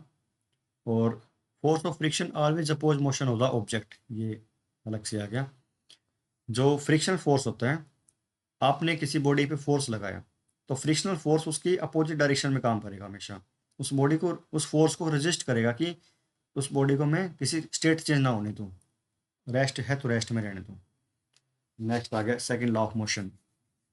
सेकंड लॉ अभी क्या है, साइंस के लॉ हमारे कंटिन्यू हमारी लाइफस्टाइल में है, बस हम उनको थोड़ा सा विजुअलाइज करने की जरूरत है थोड़ा सा। सेकंड लॉ ऑफ मोशन क्या होता है, the rate of change of momentum. Rate of change of momentum of an object is proportional to the applied unbalanced force in the direction of force. Momentum क्या होता है, मास into velocity. एक body का मास है और उसकी वेलोसिटी है, उन दोनों को मल्टीप्लाई करोगे तो मोमेंटम हो जाएगा। ठीक है, इसका है P is equal to M V. P क्या है? Momentum, M mass, V velocity. तो rate of change of momentum, ठीक है, is proportional to the unbalance force. जो मोमेंटम है ये फोर्स के, अनबैलेंस फोर्स के डायरेक्टली प्रोपोर्शनल है। ठीक है, ये सेकंड लॉ ऑफ मोशन है। और इसकी एप्लीकेबिलिटी कहाँ पे है? एक फील्डर है, वो कैच ले रहा है क्रिकेट में, उसने कैच ली, तो वो अपने हाथों को अगर एक फिक्स जगह पे रखे, इसने यहाँ से कैच ली और ये फिक्स जगह पे रखे, तो इसके हाथों को आप इसमें ये लगाओ कि इससे चोट लग सकती है। तो फिल्टर क्या करता है, यहाँ से इसने कैच ली, अपने हाथ को नीचे लेके जाएगा और यहाँ इतने नीचे तक ले जाएगा ताकि उसकी वेलोसिटी कम कर दे। मोमेंटम है ना, यहाँ से मोमेंटम क्या है? मास इंटू वेलोसिटी। मास तो बॉल का फिक्स है, बॉल तो, मास तो उसका फिक्स रहेगा हमेशा। वेलोसिटी तो चेंज कर रहा है वो। वेलोसिटी यहाँ से उसने यहाँ से लेके लेके यहाँ तक उसकी वेलोसिटी कम कर दी, मीन्स उसने उसका मोमेंटम कम कर दिया। ठीक है, और मोमेंटम क्या है? डायरेक्टली प्रोपोर्शनल है फोर्स के। मोमेंटम कम कर दिया तो फोर्स भी कम हो गया, तो उसके हाथों के चोट नहीं लगेगी। तो यहाँ पे क्या है? सेकंड लॉ ऑफ मोशन की एप्लीकेबिलिटी है। हर कंडीशन में हम क्या कर रहे हैं? Decrease the rate of change of momentum. जो मोमेंटम है उसको कम कर रहे हैं। ठीक है, मास इंटू वेलोसिटी, वेलोसिटी को आप कम कर रहे हो हाथों के नीचे ले जाके। थर्ड लॉ ऑफ मोशन क्या है? Every action there is equal and opposite reaction. आप कोई भी एक्शन लेते हैं, उसके जो एक्शन लिया उसके अपोजिट में उतना ही जैसे आपने 5 किलो न्यूटन का फोर्स लिया, कहीं अप्लाई किया, तो 5 किलो न्यूटन का क्या उसका रिएक्शन आएगी। ये है थर्ड लॉ ऑफ मोशन। जैसे इसका एप्लीकेबिलिटी कहाँ पे है? जैसे आपने बंदूक से फायर किया, एक राउंड फायर किया, तो जिस स्पीड से बुलेट आगे गई है, उसी वेलोसिटी से, उसी स्पीड से वो आपको बैक थ्रस्ट करेगी। अगर आपने चेस्ट पे लगा रखा है तो उतना ही वो फोर्स बैक करेगी उसको। ये थर्ड लॉ ऑफ मोशन है कि there is equal and opposite reaction. Action और रिएक्शन क्या है? इक्वल है। नेक्स्ट है law of gravitation. Law of gravitation क्या है? Law of gravitation states that the force of attraction between any two object is proportional to the product of their masses. दो body हैं, एक ये है, उसका मास है कैपिटल एम, दूसरी बॉडी है उसका मास है स्मॉल एम। ठीक है, तो फोर्स ऑफ अट्रैक्शन, ये फोर्स ऑफ अट्रैक्शन, इस बॉडी और इस बॉडी के अंदर कितना अट्रैक्शन होगा, वो force of attraction between any two object is proportional to the product of their mass. इसका मास एम कैपिटल एम, इसका मास स्मॉल एम, इन दोनों के प्रोडक्ट और के डायरेक्टली प्रोपोर्शनल होगा। और किसके इनवर्सली प्रोपोर्शनल होगा? दोनों के बीच के डिस्टेंस के, ए और बीच का डिस्टेंस क्या है? डी, इसके इनवर्सली प्रोपोर्शनल होगा। अब इसमें आप देखिए, जितना ज़्यादा बड़ा मास होगा एम या स्मॉल एम, जितना ज़्यादा होगा उतना ही फोर्स ऑफ अट्रैक्शन ज़्यादा होगा। बड़ी बड़ी जो जैसे कि आपने अर्थ है या मून है, सेलेस्टियल जितनी बॉडीज़ हैं, उनका जो मास है बहुत ज़्यादा हाई होता है, तो उनके अंदर फोर्स ऑफ अट्रैक्शन भी बहुत ज़्यादा होता है, क्योंकि force is directly proportional to the mass. ठीक है, और इन्वर्सली प्रोपोर्शनल किसके हैं? डिस्टेंस के। डिस्टेंस जितना कम होगा, मान लो यहाँ पे 2 का डिस्टेंस था, 2 का स्क्वायर 4, कोई चीज़ 4 से डिवाइड हो रही है, फिर क्या है, आपने डिस्टेंस बढ़ा के क्या कर दिया? 100 कर दिया नीचे। 100, इस बॉडी और इस बॉडी के बीच का डिस्टेंस आपने इन दोनों को दूर दूर कर दिया, तो नीचे वाली चीज़ बढ़ गई, तो फोर्स अपने आप इन्वर्सली प्रोपोर्शनल है ना, तो फोर्स दोनों के बीच में कम हो गया। इसका मतलब क्या है कि एक सन है और एक सन, अर्थ और मून सिस्टम से समझते हैं हम। सन और अर्थ के बीच का डिस्टेंस है, और सन, अर्थ और मून, मून और अर्थ के बीच का डिस्टेंस है वो कम है, इसलिए अर्थ है ना, वो मून के ऊपर ज़्यादा फोर्स ऑफ अट्रैक्शन लगाएगी। लॉ ऑफ ग्रेविटेशन क्या है? दोनों के अंदर जो डिस्टेंस है डी, ये वाला डी वाला डिस्टेंस है, वो कम है। कम है तो फोर्स की वैल्यू ज़्यादा होगी। सूरज और चांद के बीच में डिस्टेंस क्या है? ज़्यादा है, डी की वैल्यू ज़्यादा है, तो फोर्स कम हो जाएगा। ठीक है, ये यहाँ से आप रिलेट करेंगे कि फोर्स ऑफ अट्रैक्शन है वो मास के डायरेक्टली प्रोपोर्शनल है, डिस्टेंस के इनवर्सली प्रोपोर्शनल है, और जो ये जी है ये यूनिवर्सल कांस्टेंट होता है। यूनिवर्सल कांस्टेंट ऑफ ग्रेविटेशन, इसकी वैल्यू होती है 6.6 multiply by 10⁻⁻11 newton metre square पर किलोग्राम स्क्वायर। ठीक है, मीटर स्क्वायर, ये जी है ना, जी की वैल्यू कैसे आएगी, एफ, डी स्क्वायर ऊपर गया और एम नीचे आया। ठीक है, तो डी स्क्वायर ऊपर गया तो क्या है, मीटर स्क्वायर ऊपर रहा, और मीटर इंटू ये जो मास है ये नीचे आए दोनों, किलोग्राम स्क्वायर नीचे आ गया, डिवाइड बाई किलोग्राम स्क्वायर। तो यूनिट क्या होगी, फोर्स क्या है, Newton, divide by kilogram square और मीटर स्क्वायर ऊपर। ठीक है, नेक्स्ट है, ग्रेविटेशन फोर्स क्या है, एक वीक फोर्स होती है unless large mass are involve. Gravitation force क्या है कि जैसे कि कोई भी दो ऑब्जेक्ट हैं अर्थ पे भी, छोटे छोटे जो दो बॉल हैं वो एक दूसरे पे ग्रेविटेशन फोर्स अप्लाई कर रही हैं, लेकिन वो इतना वीक फोर्स है कि वो बहुत ज़्यादा वीक फोर्स है, उसके कंपैरिजन में और ज़्यादा फोर्सेज हैं, वो स्ट्रॉन्ग फोर्सेज हैं। लेकिन अब ये दो बॉडी हैं, इन दोनों का मास बहुत ज़्यादा हो, इसका मास ज़्यादा हो, इसका मास ज़्यादा हो, तब उस कंडीशन में ग्रेविटेशन फोर्स आपको बहुत ज़्यादा फील होगा। जैसे कि मून पे है, सेलेस्टियल बॉडी है। अब ये जो मून है हमारे अर्थ के चारों तरफ रिवॉल्व क्यों कर रहा है, इसे ग्रेविटेशन फोर्स से मूव कर रहा है वो चारों तरफ ना। उस अगर जितनी ज़्यादा बॉडी बड़ी होंगी तो वो फोर्स भी ज़्यादा होगा। ठीक है, नेक्स्ट क्या है, the force of gravity decrease with altitude, it also varies on the surface of earth, decreasing from poles to equator. ठीक है, अब एल्टीट्यूड है जो हाइट है अर्थ के जो सरफेस है उसके ऊपर, और माउंट एवरेस्ट या कोई भी हाई एल्टीट्यूड का कोई माउंटेन है, आप माउंटेन पे जितना ऊपर चढ़ेंगे तो फोर्स ऑफ ग्रेविटी है वो कम होती जाती है। ठीक है, पोल, और जब आप मूव करोगे, it varies on the surface of earth, decreasing from pole to earth to pole to equator. Pole से, अर्थ का जो पोल है यहाँ से आप इक्वेटर की साइड आएंगे तो क्या है, डिक्रीज होगी ग्रेविटी। ठीक है, नेक्स्ट है, the weight of a body is the force with which the earth attract it. किसी बॉडी का वेट क्या होता है, वेट का फॉर्मूला क्या होता है, W equal to M mass into gravity. Mass तो हमेशा फिक्स होता है, चेंज क्या हो रही है, ग्रेविटी चेंज हो रही है। आप अर्थ से मून पे जा रहे हो तो आपकी बॉडी का मास यहाँ पे जो है और मून पे जो है वो फिक्स रहेगा। चेंज क्या हो रहा है, चेंज हो रहा है वेट, और वेट किससे चेंज हो रहा है, ग्रेविटी से। अर्थ की ग्रेविटी अलग है और मून की ग्रेविटी अलग है।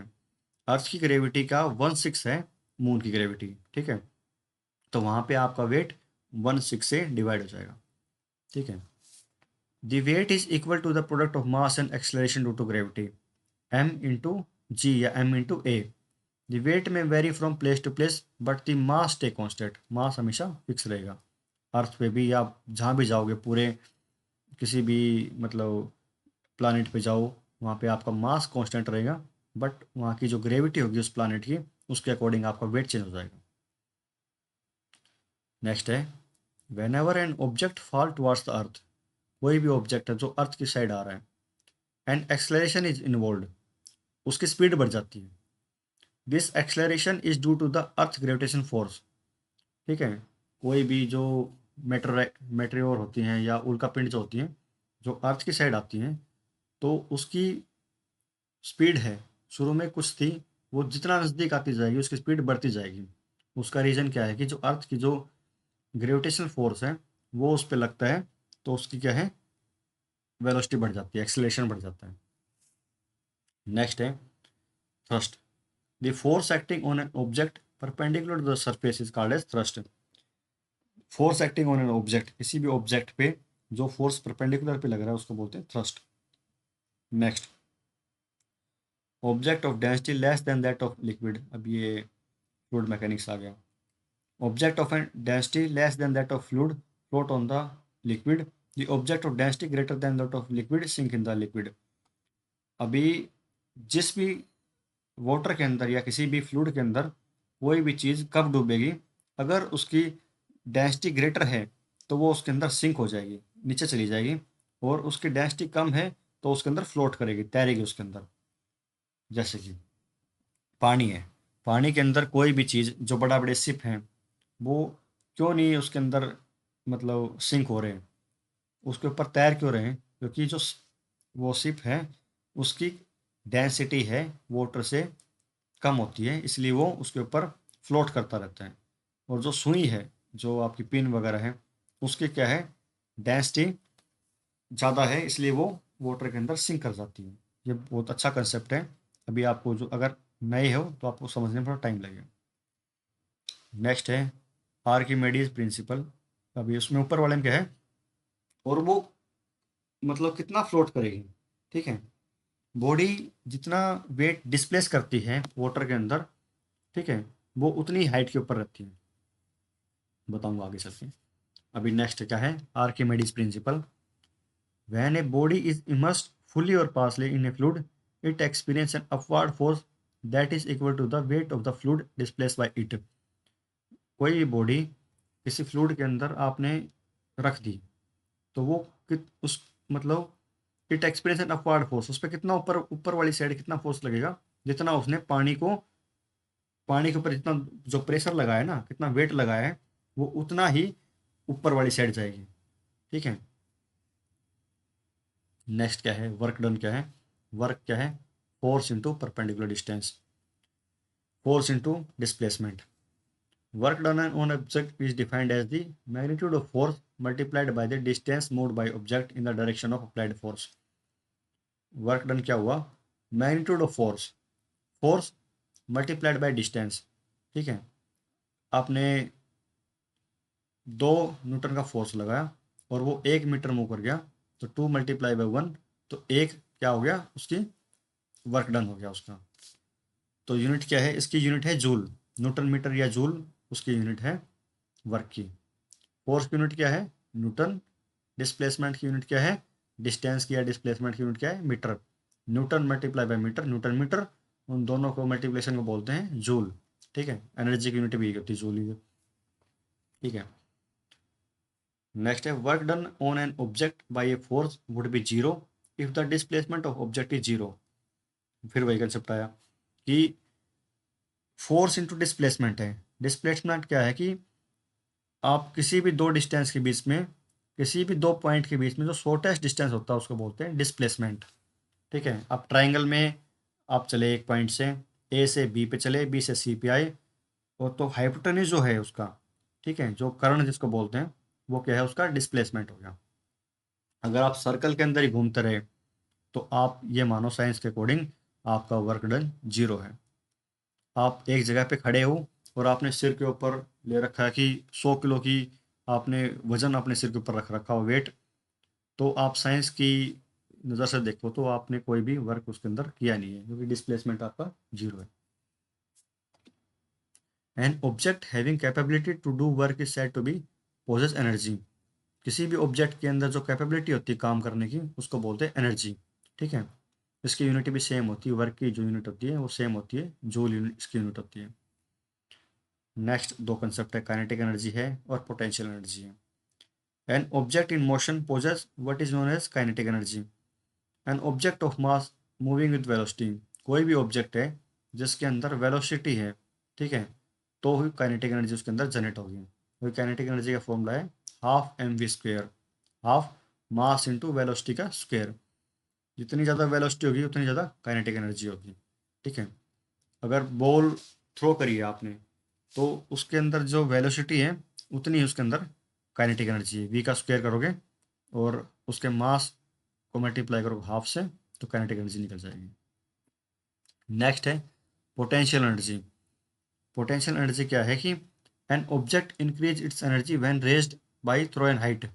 इसका फॉर्मूला होता है एम जी एच। एच क्या है, हाइट या डिस्प्लेसमेंट। अब ये बॉडी यहाँ है, इसके अंदर कुछ जब तक ये फॉल नहीं हो रही नीचे, इसके अंदर कोई एनर्जी स्टोर होगी, ठीक है। उसका फॉर्मूला है m g h, mass into gravity into height. ये एच हाइट होगी।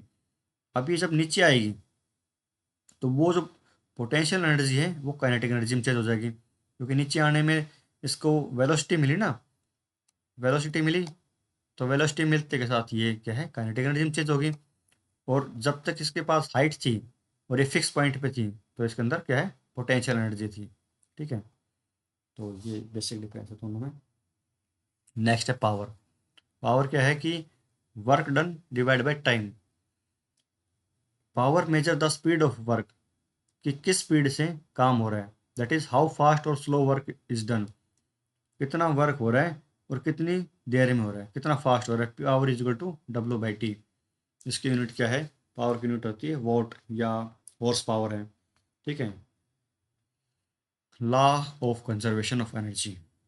लॉ ऑफ कंजर्वेशन क्या है कि energy can neither be created nor be destroyed but it can change from one form into second form, other form. तो universal constant है, universal मान लो आप कि एनर्जी हमेशा कांस्टेंट रहेगी, वो एक स्टेट से दूसरी स्टेट में चेंज हो सकती है।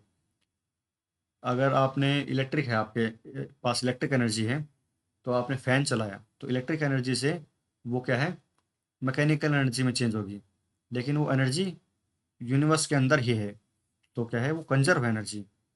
ठीक है। नेक्स्ट टॉपिक आ गया साउंड का। साउंड का टॉपिक हम देखते कितना लंबा है, अभी कितना बच रहा है। ज़्यादा नहीं है, कवर कर सकते हैं। Sound is produce due to vibration of different object. Vibration से साउंड प्रोड्यूस होती है। Sound travel as a longitudinal wave through a material medium. Longitudinal wave क्या होती है, दो टाइप की वेव होती है, डाला वेव मैंने लॉन्गिट्यूडनल वेव और ट्रांसवर्स वेव। लॉन्गिट्यूडनल वेव क्या है, in this wave the individual particle of the medium move in the direction parallel to the direction of propagation. जिस डायरेक्शन में साउंड मूव कर रहा है, यहाँ देखो आप, साउंड मूव कर रहा है इस डायरेक्शन में, ठीक है, और इसी डायरेक्शन के पैरेलल में पार्टिकल मूव करें, ऐसे ऐसे मूव करें, ऐसे पैरेलल में, तो वो क्या है, लॉन्गिट्यूडनल वेव। दूसरा क्या है, ट्रांसवर्स वेव। आपने पानी के अंदर कोई स्टोन फेंका, तो जो वेव फॉर्म हुई वो क्या है, ट्रांसवर्स वेव है। और the particle do not oscillate along the direction of wave propagation but oscillate up and down. तो आपने देखा होगा पानी के अंदर आपने स्टोन फेंका, तो यू शेप में कर्व फॉर्म होता है, तो वो क्या है, पार्टिकल परपेंडिकुलर डायरेक्शन में मूव कर रहे हैं वेव के, उसको बोलते हैं ट्रांसवर्स वेव। लॉन्गिट्यूडनल वो वेव कौन सी होती है, साउंड मान लो आपने एक जगह से दूसरी जगह पे कुछ बोला, साउंड गई, जैसे माइक पे आपने कुछ बोला, तो एक डायरेक्शन में जो साउंड जा रही है उसमें पार्टिकल का मोशन भी पैरेलल में होता है। ठीक है। विंड उसी डायरेक्शन में मूव करती है, तो उस बोलते हैं लॉन्गिट्यूडनल वेव। अब साउंड का जो बेसिक प्रिंसिपल क्या है, आपने एक कोई भी इंस्ट्रूमेंट है या जो कुछ है, आपने यहाँ पे स्ट्राइक किया, स्ट्राइक करते के साथ जो इसके आगे जो विंड थी, हवा थी इसके आगे, वो एक जगह यहाँ कंप्रेस होगी। यहाँ क्या है, एयर है या विंड है, वो कंप्रेस कंडीशन में। फिर आगे है, उससे पार्टिकल थोड़ी लूजली बाउंड है, ये क्या है, रेयर फ्रैक्शन, ये कंप्रेशन। सी मीन्स कंप्रेशन, आर क्या है, रेयर फ्रैक्शन। ठीक है। ऐसे साउंड मूव मूव करती रहेगी, सी आर। एक जगह पे विंड के पार्टिकल कंप्रेस, एक जगह पे विंड के पार्टिकल दूर दूर। ठीक है। ऐसे साउंड ट्रैवल करती रहती है आगे। ठीक है। इसके पार्टिकल देखो पैरेलल डायरेक्शन में मूव कर रहे हैं, ये पैरेलल मूव कर रहे हैं। ठीक है, पैरेलल मूव कर रहे हैं। तो कंप्रेशन क्या है, when the vibrating object move forward it pushes and compress the air in front of it. तो जो वाइब्रेशन होती है वो अपने सामने जो विंड आ रही है उसको पुश करे और एक जगह पे कंप्रेस कर दे, तो हाई प्रेशर क्रिएट होगा वहाँ पे, उसको बोलते हैं कंप्रेशन, सी। अब ये देखो कंप्रेशन हो रहे पार्टिकल इस जगह से इस जगह के बीच में, कितना कंप्रेशन है। फिर इससे आगे वाली लेयर आ रही है वो रेयर फ्रैक्शन की है। When the vibrating object move backward it create a region of low pressure. यहाँ पे लो प्रेशर क्रिएट होगा। नेक्स्ट फिर सी है, कंप्रेशन है, फिर हाई प्रेशर, फिर लो प्रेशर, ऐसे साउंड ट्रेवल करता है। ठीक है। अब इसके अंदर क्या है कि कंप्रेशन में ये प्रेशर ज़्यादा, रेयर फ्रैक्शन में प्रेशर डाउन, बैक साइड में, नीचे वाली साइड में।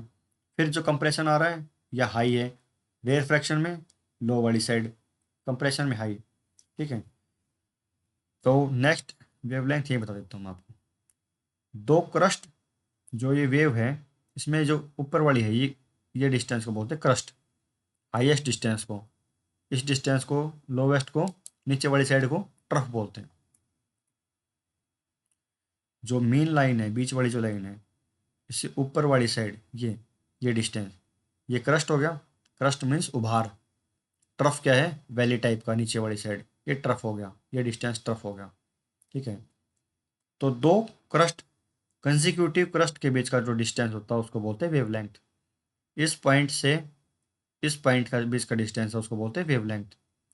या तो दो क्रस्ट के बीच का डिस्टेंस हो, या दो ट्रफ के बीच का डिस्टेंस हो, दो पीक के बीच का डिस्टेंस हो, या दो वैली के बीच का डिस्टेंस हो, उसको बोलते हैं वेव लेंथ। कि वेव की लेंथ कितनी है, एक ऊंचाई से दूसरी ऊंचाई के बीच में कितनी उसकी लेंथ है, उसको बोलते हैं वेव लेंथ। उसकी लिमिट, उसकी यूनिट होती है, उसको लैम्बडा से रिप्रेजेंट करते हैं। ये लैम्बडा का साइन है, ये लिखा है ना, ये लैम्बडा साइन है। यूनिट क्या है? मीटर लगा लो उसकी। नेक्स्ट है फ्रीक्वेंसी।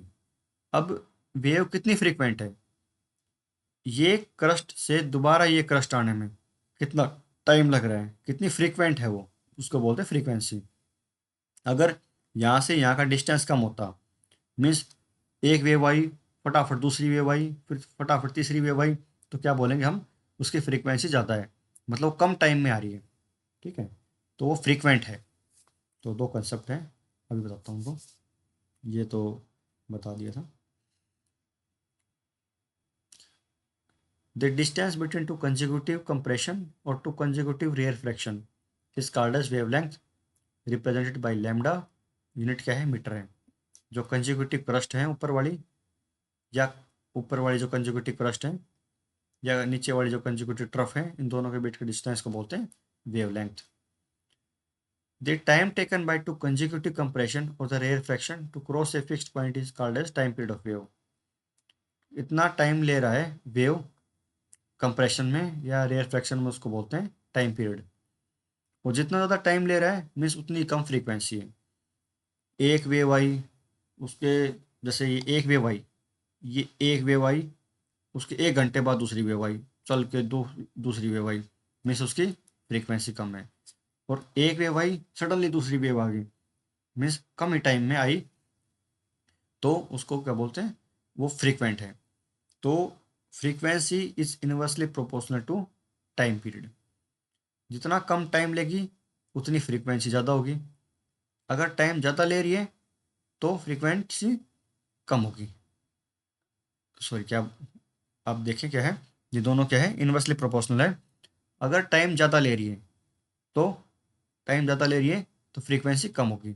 ठीक है, और टाइम कम ले रही है, फटाफट आ रही है, तो फ्रीक्वेंसी ज़्यादा होगी। इनवर्सली प्रोपोर्शनल है। ठीक है, स्पीड क्या है? स्पीड है wavelength multiply by frequency. Wavelength और फ्रीक्वेंसी का मल्टीप्लिकेशन क्या है? स्पीड है। अभी ये कंसेप्ट देखा होगा आपने कभी, थंडरस्टॉर्म देखी होगी, बिजली कड़क रही है, तो हमें लाइट पहले दिख रही है उसकी, जो थंडर है उसकी लाइट पहले दिख रही है, साउंड बाद में आती है। उसका रीज़न क्या है? कि लाइट की स्पीड है वो ज़्यादा होती है, साउंड की स्पीड क्या है? 332 मीटर पर सेकंड है, 332 मीटर पर सेकंड है। और जो लाइट की स्पीड है वो 3 × 10⁸ मीटर पर सेकंड है। लाइट की स्पीड ज़्यादा है, इसलिए वो हमें पहले दिख रही है, हमारी आंखों के पास वो पहले पहुंच पा रही है। ठीक है, नेक्स्ट है, the speed of sound decrease when we go from solid to gases in any medium, as we increase the temperature the speed of sound increase. Speed of sound decrease when we go from solid to gas. हम solid से gas की तरफ move करेंगे तो sound की speed कम होगी। कैसे? आपने कई बार देखा होगा कि ट्रेन जब आती है तो हमें क्या है, उसकी आवाज़ हमें सुनाई नहीं दे रही, हवा में उसकी आवाज़ सुनाई नहीं दे रही। तो उसको चेक करने का तरीका क्या होता है? कई बार जो पटरी है, जो रेल है, उस पे हम कान लगाते हैं, तो हमें उसकी साउंड जल्दी सुनाई देती है, क्योंकि सॉलिड के अंदर, मेटल के अंदर साउंड की स्पीड ज़्यादा होती है एज़ कम्पेयर टू एयर। तो हमने जब कान लगाया तो हम उसको इजीली सुन पा रहे हैं, और एयर में हम उसको सुन नहीं पा रहे हैं। साउंड की स्पीड सॉलिड में ज़्यादा होती है। ठीक है, और अगर टेम्परेचर ज़्यादा होगा तो साउंड की स्पीड भी इंक्रीज हो जाएगी।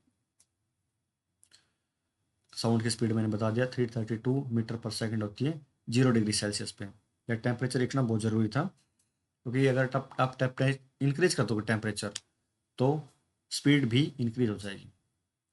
नेक्स्ट क्या है, इको। कितना बच गया। इको क्या है कि आपने कई बार किसी वैली में या कहीं पे आपने जो घाटी वगैरह है वहाँ पे आपने कुछ बोला होगा और वो साउंड आपको दोबारा आपकी ही बोली हुई साउंड आपको सुनाई दी होगी, उसको बोलते हैं इको। ये क्या है, लेमन टर्म में मैंने बताया।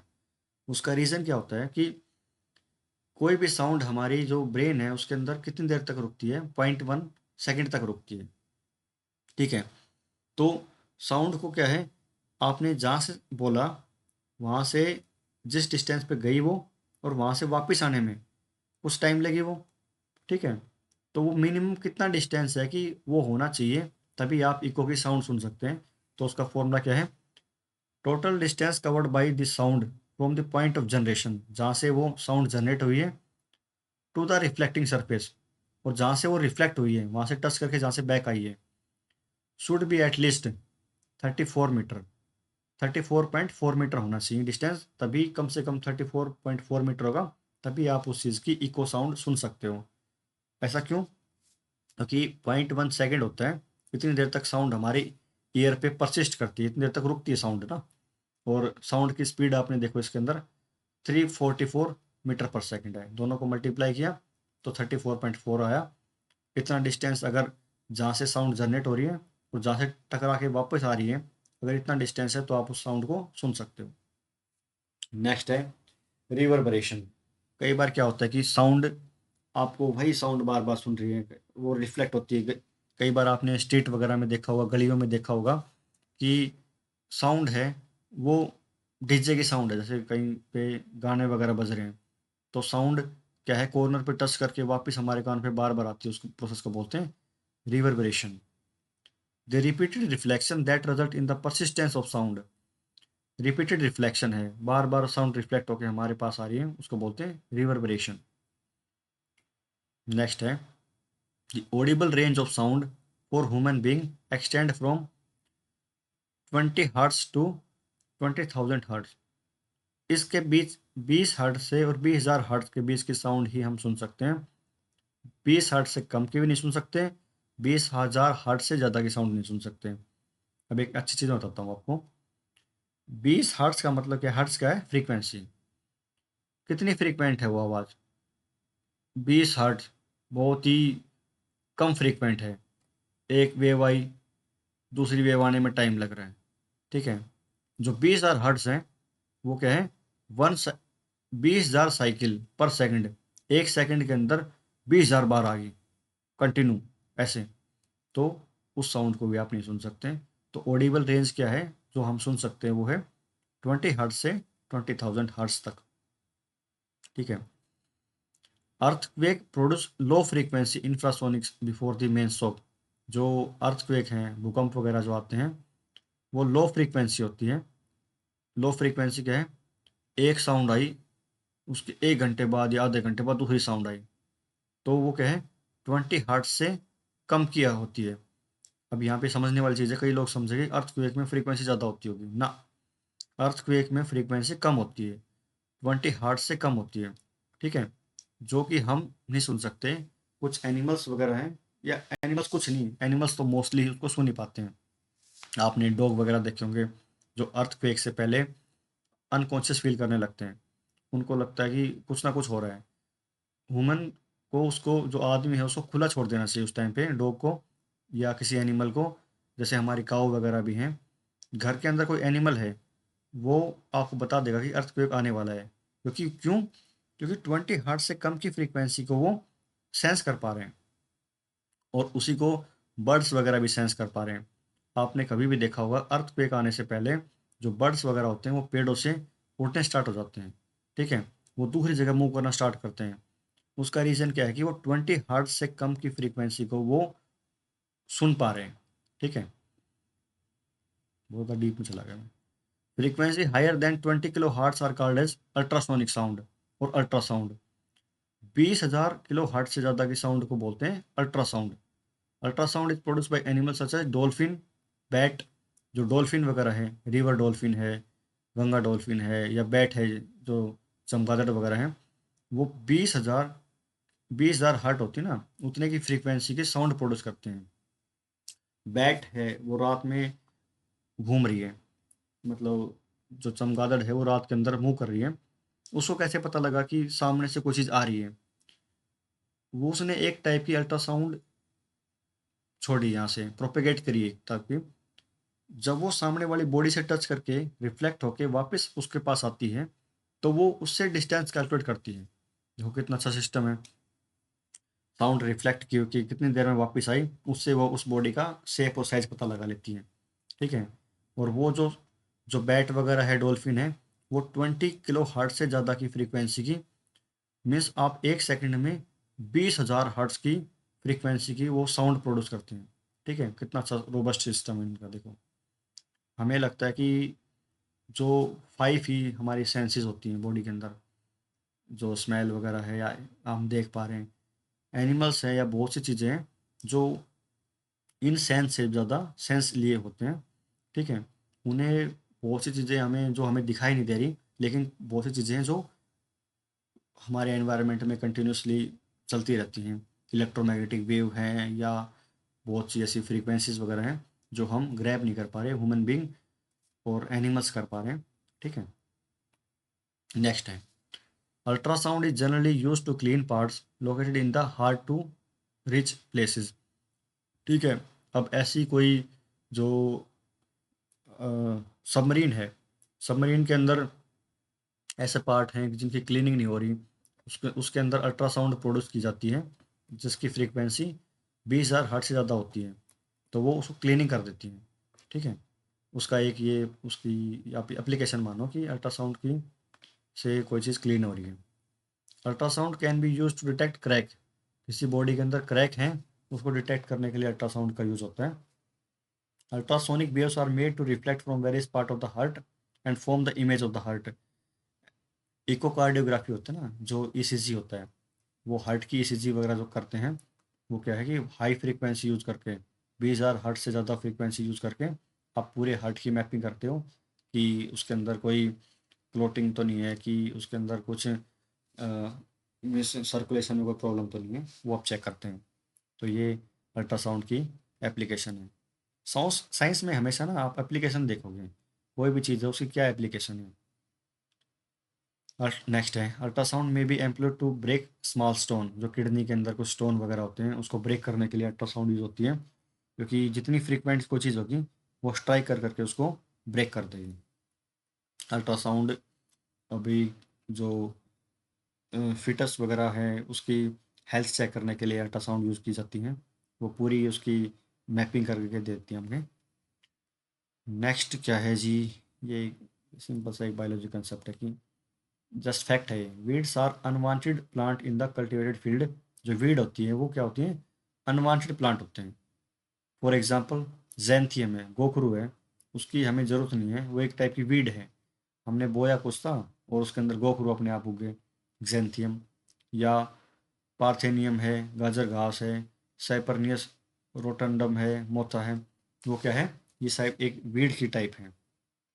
और इन सबसे भी बड़ी एक वीड क्या है, जो हमारे जो ग्रीन रिवॉल्यूशन के से पहले, जब हमारे देश में जो ग्रेन्स वगैरह नहीं थे, अनाज हमें बाहर से मंगाना पड़ा था, तो यूएसए ने हमें जो एक टाइप की वीड मिला के दे दी थी, वीट के अंदर, वीट की एक वैरायटी थी, उसके अंदर उन्होंने वीड मिला के दे दी, और आज वो वीड है ऑल ओवर इंडिया मिलती है। ठीक है। उसका नाम अभी नहीं बोल सकते। Indian cattle belong to two different species. Indian की जो गाय है उसके दो बेसिक स्पीसीज हैं, Bos indicus and Bos bubalis. ठीक है। तो साइंस के एनसीईआरटी में जो जो मेरे को कंसेप्ट लगे कि हाँ इनकी बेसिक अंडरस्टैंडिंग आपको की रिक्वायरमेंट है, आपको 10th की या 11th की एनसीईआरटी समझने के लिए, वो सब मैंने इसमें डाली हैं चीज़ें। ये साइंस की 6th 7th 8th और 9th की जो साइंस है वो बेसिक है, लेकिन आप जब तक बेसिक नहीं पढ़ेंगे आप नेक्स्ट लेवल पे नहीं जा सकते। किसी भी स्टडी में या कहीं भी आपकी बेसिक पे कंट्रोल बहुत ज़्यादा अच्छी होनी चाहिए, तभी आप नेक्स्ट लेवल पे मूव कर सकते हो। आप चाहें कि अब मैं डायरेक्ट 11th क्लास की फ़िज़िक्स पढूँ या साइंस पढूँ, कंसेप्ट समझूँ मैं, उनकी एप्लीकेशन समझूँ, वो पॉसिबल नहीं है। आपको सबसे पहले बेसिक पता होनी चाहिए कि अब मैं वहाँ पे जब 11th की पढ़ाऊँ, उसमें मैं बोल दूँ कि प्रोटोप्लाज्म क्या है, साइटोप्लाज्म क्या है, या सेल वॉल क्या है, कुछ भी बोलूँ तो आप रिलेट कर पाओ उन चीज़ों से। इसलिए बेसिक पे कमांड बहुत ज़्यादा ज़रूरी है, इसलिए मैंने इसको इतना टाइम दिया है। ठीक है, नेक्स्ट 10th की, 11th की, 12th की, इन सब की मैं एक साथ ही वीडियो बनाऊंगा और वो अभी अपलोड कर देंगे कुछ दिनों में। Thank you.